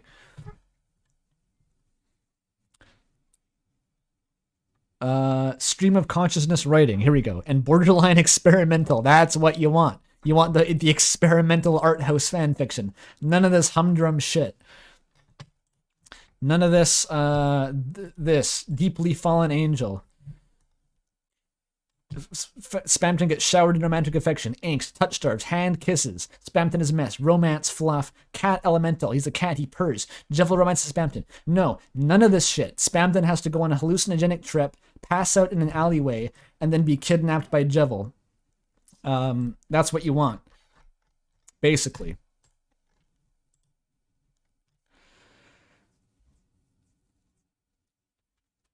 Okay. The rest of the walk is a bit of a blur to me because my hunger pains were taking control of my entire being, like I was turning into a were-Addison. Because that's the thing, I guess. Wait, does that imply that Addisons are an equivalent to a wolf? The Addisons are permanently hungry? They're like the ghosts in Buddhist mythology or something? I don't know. Like I was just a puppet and something else that was me but not. My conscience was controlling me.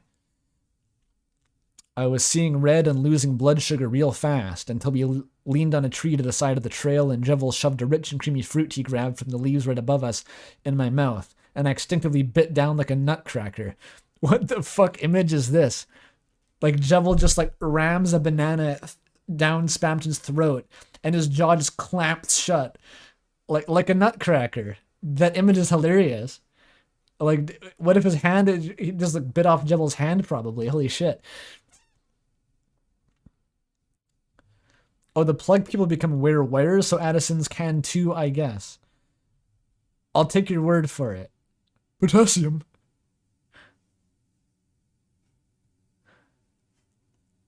My teeth sunk grooves into the soft skin of the fruit, while its juice invaded my mouth and dripped on my chin and over my shirt.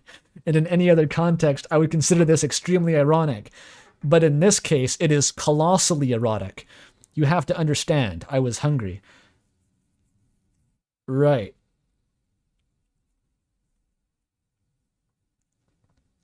Spamton only has 2 tooths. Spamton does look like a nutcracker. That's why it's so funny to picture this. It's just like, there's like a motion sensor. You put something in Spamton's mouth and it just like, it clamps shut with the force of like, it's that like, the 50 caliber nutcracker, that like stuff made here made, or I forget what the channel was. Like you put your hand inside that thing and it's gone, like in a millisecond. Just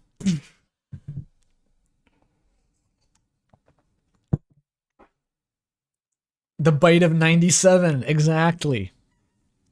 Hydraulic press. Hello and welcome to the Hydraulic Press channel. Today we will be crushing a child's head. This is Chris. They are extremely dangerous and we'll have to deal with it.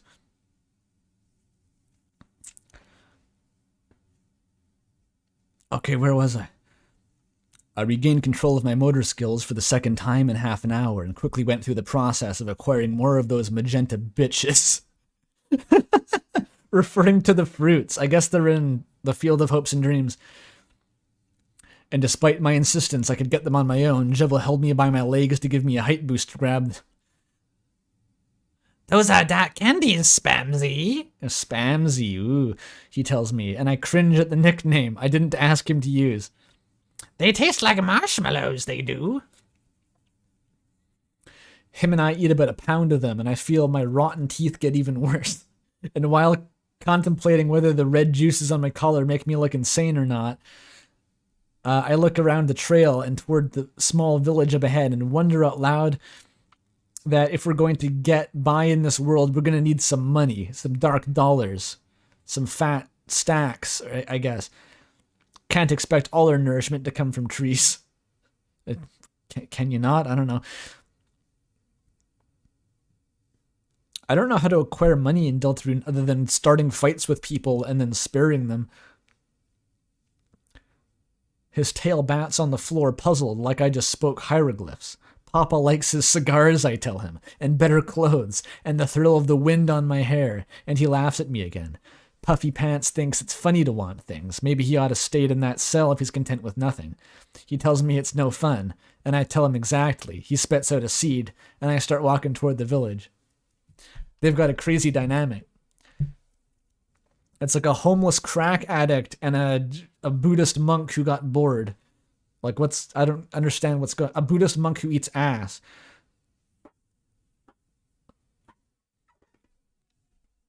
Spamton's worried about looking insane, meanwhile jumps out of garbage cans and tries to get children to give him his soul, yeah. I think it's relative. Bro, what did I just walk into? You saw the title of the stream.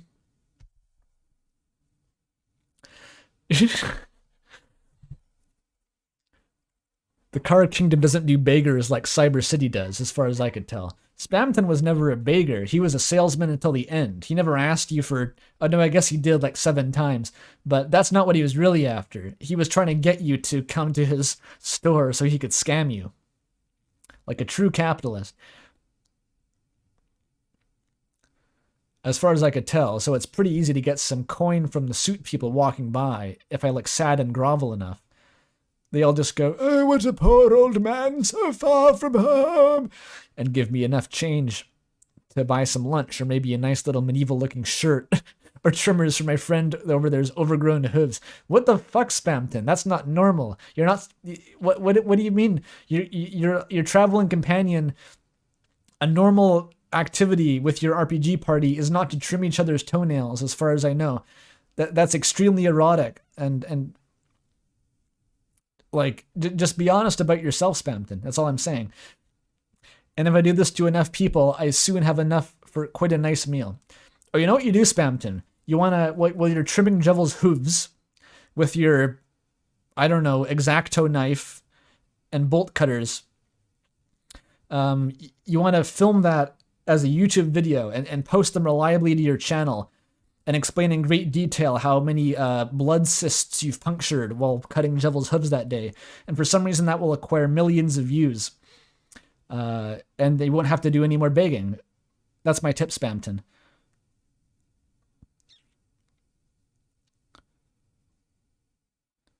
How is that erotic? What else do you call it? Just hanging with your bros, trimming each other's toenails. It's something. I feel like if you're doing it for any reason, it's for something erotic. Mostly you just wouldn't be doing that for any reason. But if you found one, it's because it was hot, I think. That's my hypothesis. Music stopped. There we go. You can quote me on that. I don't care.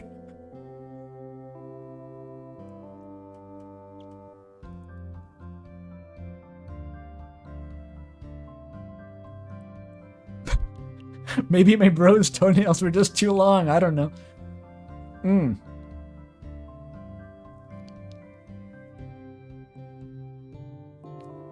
Yeah, okay.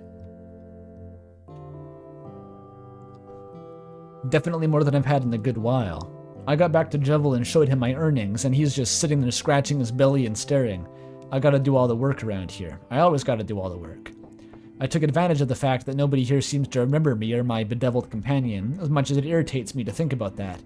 You revolutionize an entire world. You give it beautiful paved roads and highways and avenues with trees in the middle and ways to go anywhere as long as you got a Kungadero 4.0 trademark available to purchase right now to drive on the streets. And 20 years later, all that's left of that work is cracked pavement and the knowledge that someone paid for that, but no one knows who it was. Vaguely profound, but also a very long sentence. Whew.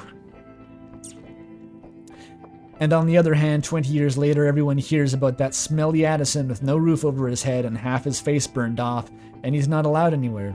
Spamton's face is burned off now? People get so weird about this, like, acid headcanon. Like, you can just see in the game that half of his face is not burned off, and this person's like, no, he was dipped in acid. Half his face is burned off now.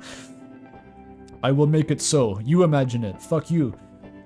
Because he's bothering the customers and scaring the children and proselytizing without a license and transmitting viruses and. They're delivering on the stream of consciousness.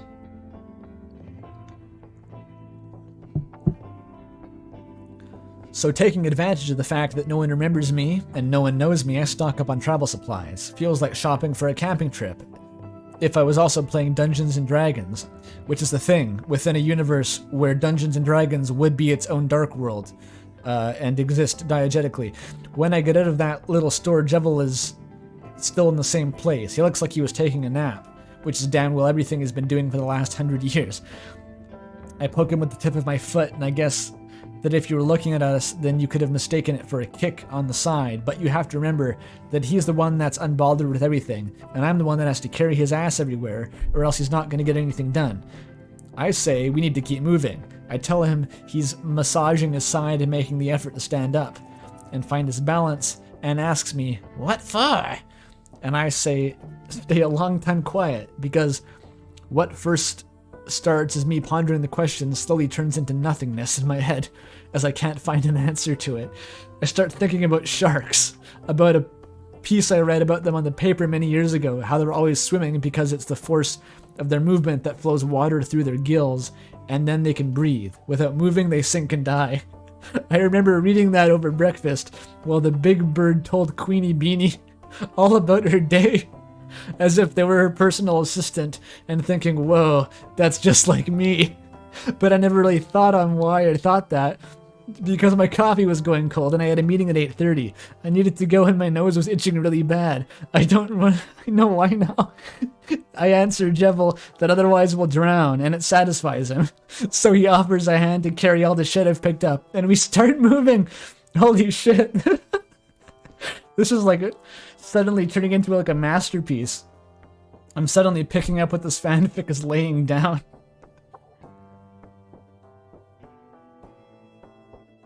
This is the true Spamton's line of thought. Oh yeah, I was thinking about sharks. Fuck, my nose was itchy. This is like a rant that Germa would go on, just in the middle of playing like Dark Souls. I don't know what Germa plays. And he'd just be like, I was watching a thing the other day about sharks. What if we showed sharks to aliens? Wouldn't that be crazy? Or something like that. Spamton is Germa coded. Spamton, yeah, but we gotta wait a few more pages and then Spamton will be ranting about the ovens scaring him.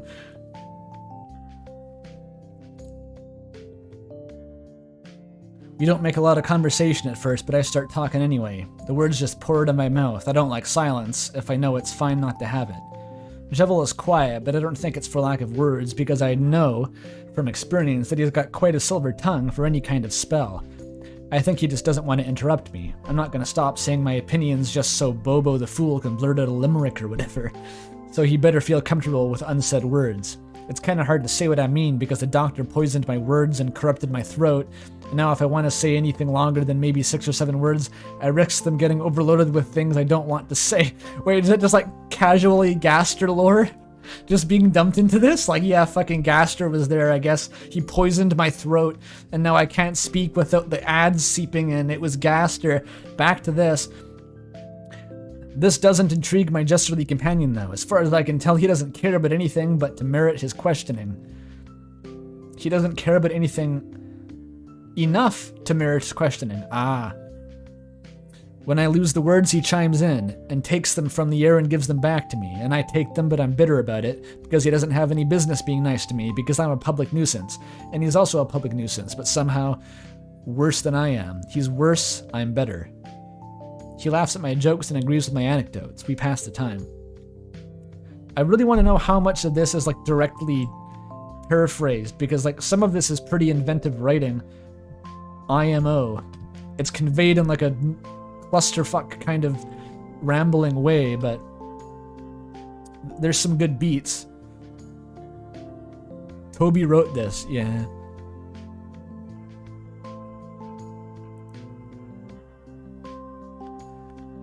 It fits both of them, it kind of does. Like it's a different version of the characters, but they have the same fundamental traits, kind of. Doesn't take long. We arrive in a small little town on the corner of the cyber fields. This is the kind of town that subsides on tourist traps and passing around the same 20 dark dollars. Yeah, I remember passing that during chapter 1. Very memorable. But it's a good enough escape from the noise of the city if you're looking for some peace and quiet and trying to avoid that tabloid rats trying to get their new celebrity scoop. I have a plan in mind because my cogs are always jogging. Remember that, and I quickly drag Jebel to the town's used car salesman, because I remember being run over by all those cars in the Field of Hopes and Dreams. Oh no, this is the Cyber Fields, never mind. I thought they were in the Card Kingdom for some reason.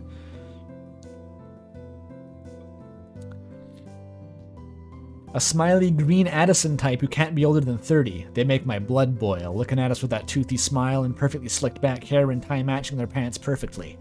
They start giving us the regular, "Which car do you need?" quiz, but I already knew what I had my eyes on. Sleek, convertible, red, white top. A shark fin, a red shark to swim forever with and not drown. It was right at the front, and I know for a fact, due to being an experienced Addison in the field, that if you display your best models in the front a lot. So that had real good promise to me. I looked to Jevel and looks at me. It's like our brainwaves synchronized because he knew exactly what I wanted him to do. And he started to distract the guy while I disappeared in the lot. They're gonna do Grand Theft Auto, dude, hell yeah.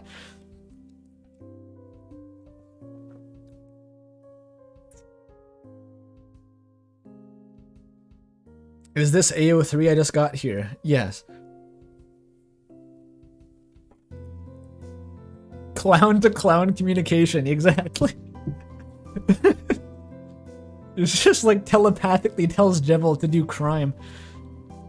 It's beautiful. You see, a skill you pick up when you're undesirable is learning how to disappear. If people don't want you around, you're more likely to not be noticed. Mind your own business, and it's like you were never there. I learned that through trial and error. A lot of trial and error. I look for the keys to the car in that jackass's office and take the time to snoop around because I think it's funny to find things in their life to mock. What, they have a spouse, a kid, a diploma from the College of Business of Cyber City? That's nothing. Anyone can have that. It's only a matter of time until the luck turns around for this stupid asshole. The amount of black pills in this man's digestive system is rivaling that of Birdley in the original Umrisfic.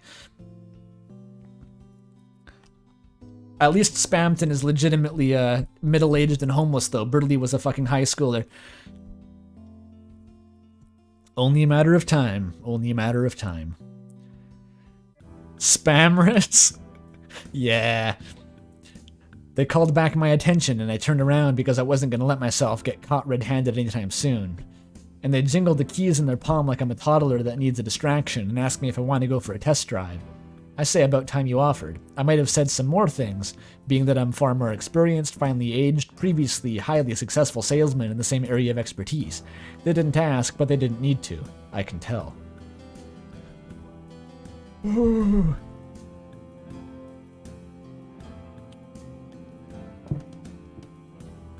Finely aged, yes, not old. Is this still noir? I don't know what it is. It's like Fear and Loathing in Las Vegas. That's the whole thing is based on that.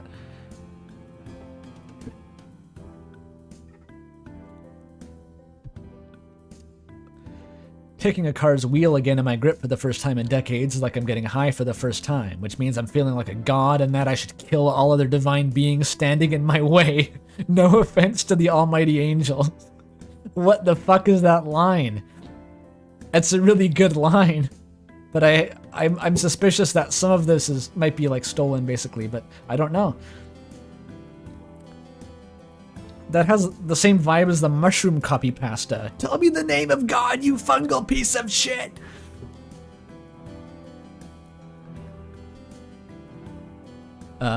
No offense to the almighty angels, and as I strut around the lot on that convertible with the devil sitting his fat ass on the passenger seat, the guy watching us from the back of the lot, I start looking for opportunities to rev up the gear and bolt out of here, which comes to me in due time anyway. I can see the guy running behind us in defeat from the rearview mirror while Jevel clings on for dear life in his seat, because apparently, peasant that he is, he's never set foot in a vehicle like that before, and that makes me smile and I squint at the wind in my face and revel on the way it makes my overgrown hair float and enjoy the way the wind brushes against the mannequin of my cheeks. The mannequin of my cheeks. I don't know what that means, but it's about the vibe at this point.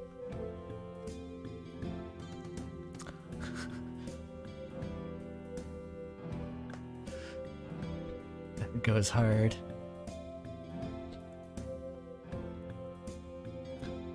I don't have time to narrate a chase scene. I can say it was full of uppers, downers, laughers, and screamers, but you don't need to hear that, and I don't need to tell it. It's easy to run from the needles when they're on foot, and I'm a shiny red convertible, which is new enough to be going for a pretty penny in a used car lot. Right now, this is my world, and they're all just living in it. I'm laughing like a maniac. Spamton has achieved the manic version of a Joker arc. The Joker arc. He's in a Kunkadera. After the left... I gotta keep going. After they're left behind eating dust, I start cruising on the highway and turned around to Jevel, and he's spooked, but he'll get better. I ask where to, and he says, Wherever you want, Spamsy. in a wheezy little voice I can't help but make me chortle, and we circle back around to Cyber City, because I designed these roads to go from anywhere to everywhere. So Spamton in this canon designed the urban layout of the city. He was like the urban planner who designed Cyber City. Alright, sure. And soon enough we're coming into the city from a side I don't usually visit. Come again, I don't know why I went there, because that's the city that ruined my life, but then again it's the only city I know, so why not start there? We had a few scraps left from my shop trip, but if you want to make it comfortably in this dark, yet darker world, Gaster reference, we gotta always be able to pay for a meal or two. Believe it or not, Cyber World and Card Kingdom aren't the only places I want to be.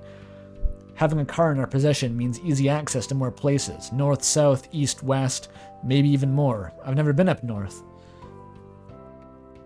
Does he know a secret fifth direction? Like, West. Oh, Spamton's never been north. Is that where you get to the chapter 3 Dark World? I don't know.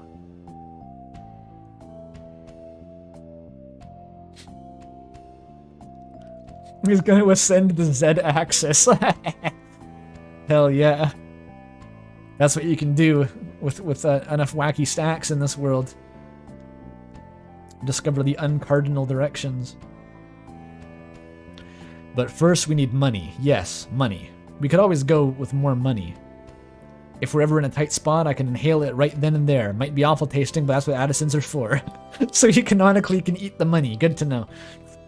Jibble doesn't need to eat, but he eats because he wants to. We station in a side road off a larger avenue with a blocked off section for people who transit without their very own cars of different brandings and models of which I will not speak because apparently they were missing that. Places to walk. I can never go wrong with paved passages and gardens and shop fronts. I grabbed some hard candy fruit we hunted and gathered on our way and help him out of the car because he needs someone to support him if you don't want to take ages to find his footing. Can Jeffel not fly? Whatever. Spamvil complaining about eating Cromer. Yeah, he was like, I can't eat pure money, but it's not very good. I'd rather have, like, a bisque. Some grilled cheese.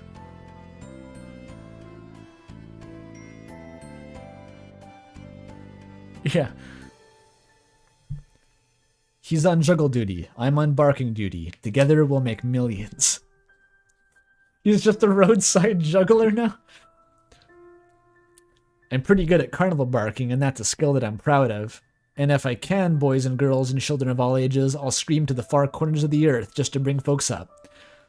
It must be terrifying. Stop right up! Just like screaming. It just sounds like an air horn. Step right up and watch the carnivorous clown perform feats of skill you wouldn't believe without your very own eyes. But beware of the biters. He can juggle, he can balance on his tail, he can do flips more times than I can count in my little fingers. He was unearthed from his perilous old tomb just to provide you with the best entertainment your petty change can afford. We found this demon clown in an ancient Israeli crypt buried in the desert. He can do tricks. $2 donation minimum. Very based business model Spamton. Please pass the hat around. I have a barking boater hat, so this dangerous little fella can get his lunch. You are all very lovely people.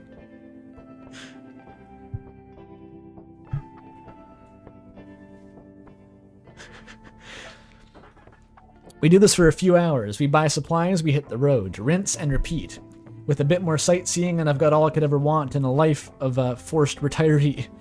We see wonderful places I've never been to before. Places where people I don't know, where people don't know me, but they still treat me kindly. Places where I don't have to hold my tongue because we're just passing through anyway. Places I can take a laugh at with my devilish companion and nag him when he falls asleep and misses a cool landscape, and yank at his tail, and drag him wherever I want to go, and clip his toenails and shit. He likes being leaded. Leaded? Like gasoline? He likes being led, I assume he means? Or he likes it when I'm leading him, I can't tell. He's a quiet, dopey companion, and I'm the guy who's doing the work. For all intents and purposes, I bet he enjoys when I'm doing the work, because he gets to lay about like the lazy old codger he is.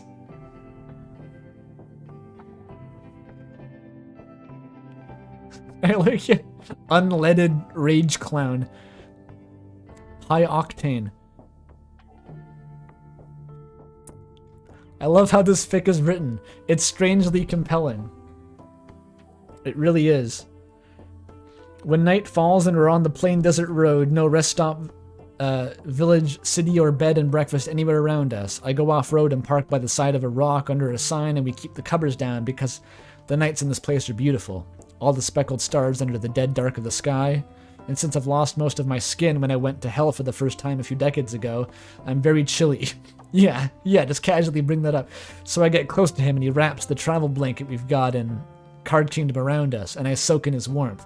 Yeah, and I hear the murmur of his breathing, and I mumble something about what we should do or what we should buy in the next town we'll find as I'm buzzing off. And I think then and there that if I was in any way literate, this is the story I'd like to write about. Holy shit. Give kudos? I'll give kudos to that. That was a banger. Unhinged banger. Very good. And it's dedicated to a good friend I might not see for a long time. who red-pilled the author as to the beauty of Spamvil. Beautiful.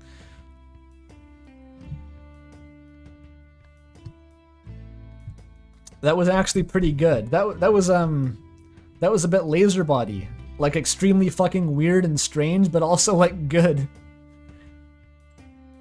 That's a good find, actually. I'm happy with that one.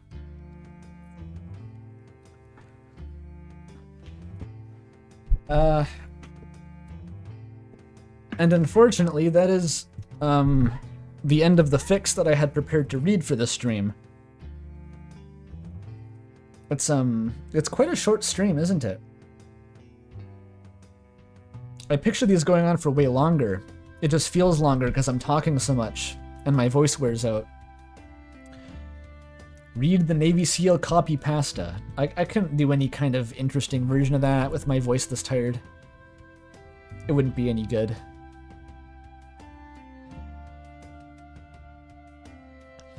That goes to show, though, like, even with all the submissions I got from the Discord server and finding some of them myself, it's pretty non-trivial to come by fics that are like really good for this format.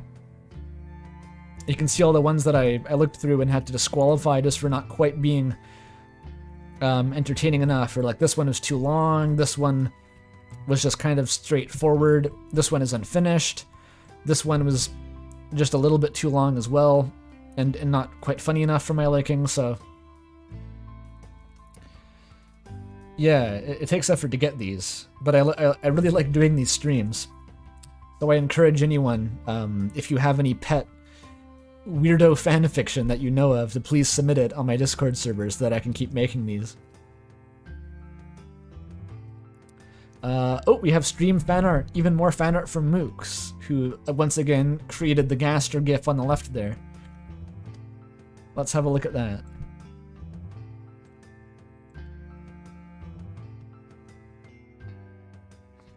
Oh shit, Hugh Cycles is gonna draw fan art? Hell yeah.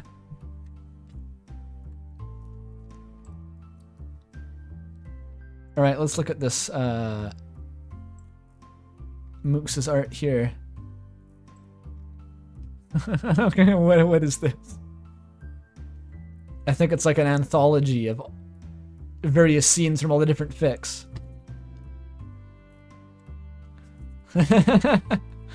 Beautiful. This is like what Outsin has done a few times, and like the Mother streams and for Umris. This kind of like the scattered doodles, they're really cute. So we have, yes, the callback, what is a MILF? Indeed. The true questions of our age. They're playing cards, I guess. Yes, Jivel is completely toked out of his mind on the power of metaphorical card games, having been Sisyphus-pilled by Spamton, of all people, while playing Crazy Eights.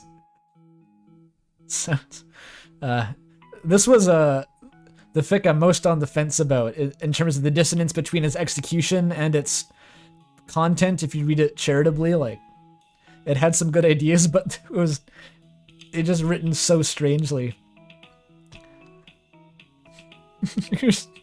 Spamton being a priest, I guess. What a weird little fever dream that one was. I kind of wish that would be longer and would devolve into them having like weird sex on the altar. That was what I was hoping for, but it kind of cut off early, as many projects sadly do when it comes to fan projects, you know.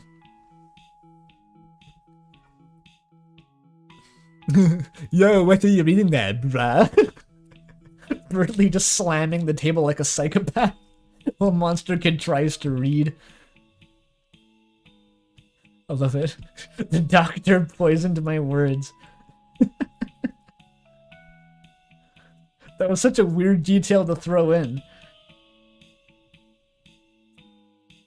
That actually emulates the, this is probably a pretty common experience, is like, you're on a bus, and someone walks in and sits next to you, and, you know, it's unclear, they have some sort of mental illness, and they're just kind of muttering to themselves, and on one occasion, someone started a conversation with me for, like, kind of an uncomfortably long time, and was just, that's the kind of thing that I could picture being thrown in a conversation like that. Just the doctor poisoned my words, and there'd be no context, and he'd just be like, yeah, okay. Like that's really accurate to to that kind of conversation.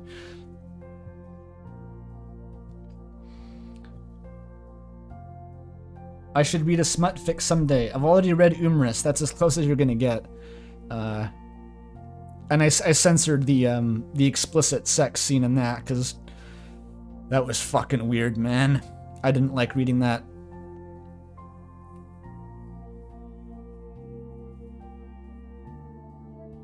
All right, very cool art, Mooks. Thank you.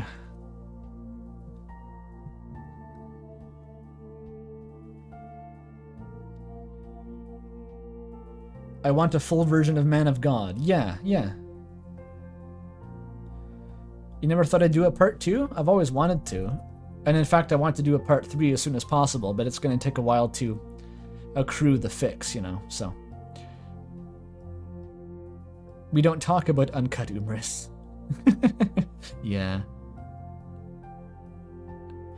Oh, someone should write an ending to the fic. Do you mean Man of God or Umris? Maybe I should have some sort of like, you know how Vati Vidya, he does those big Soulsborne art competitions where he has this like cash prizes and he gets a whole bunch of like super overpowered god artists to just make a whole bunch of fan art of stuff that we never see in Dark Souls, but that was described in the lore. I gotta do that, but for like people writing endings to Umris and fan fictions that are unfinished. And the cash prize is $10 because I'm not working with Vati's budget, but you know.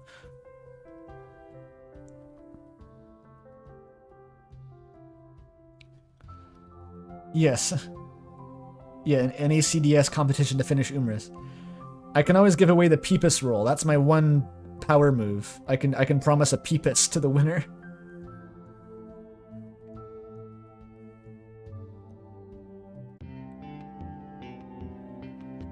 I'm kind of liking this idea, actually. I have Peepus. Yeah, it's a role on my Discord server. There's only 2 people who have it. One day, Hue Cycles will post the 1,000 spam fics they have in the work in progress. I hope so. I hope to see it. Maybe one day I'll also finish my Mario 64 Elden Ring Deltarune Isekai crossover fanfiction. One day. Let's all get inspired to write bizarre fanfiction. That should be the takeaway. That's the moral of the story. These streams aren't laughing at budding writers. No, it's inspirational. It celebrates the human spirit. It's not bullying, I promise.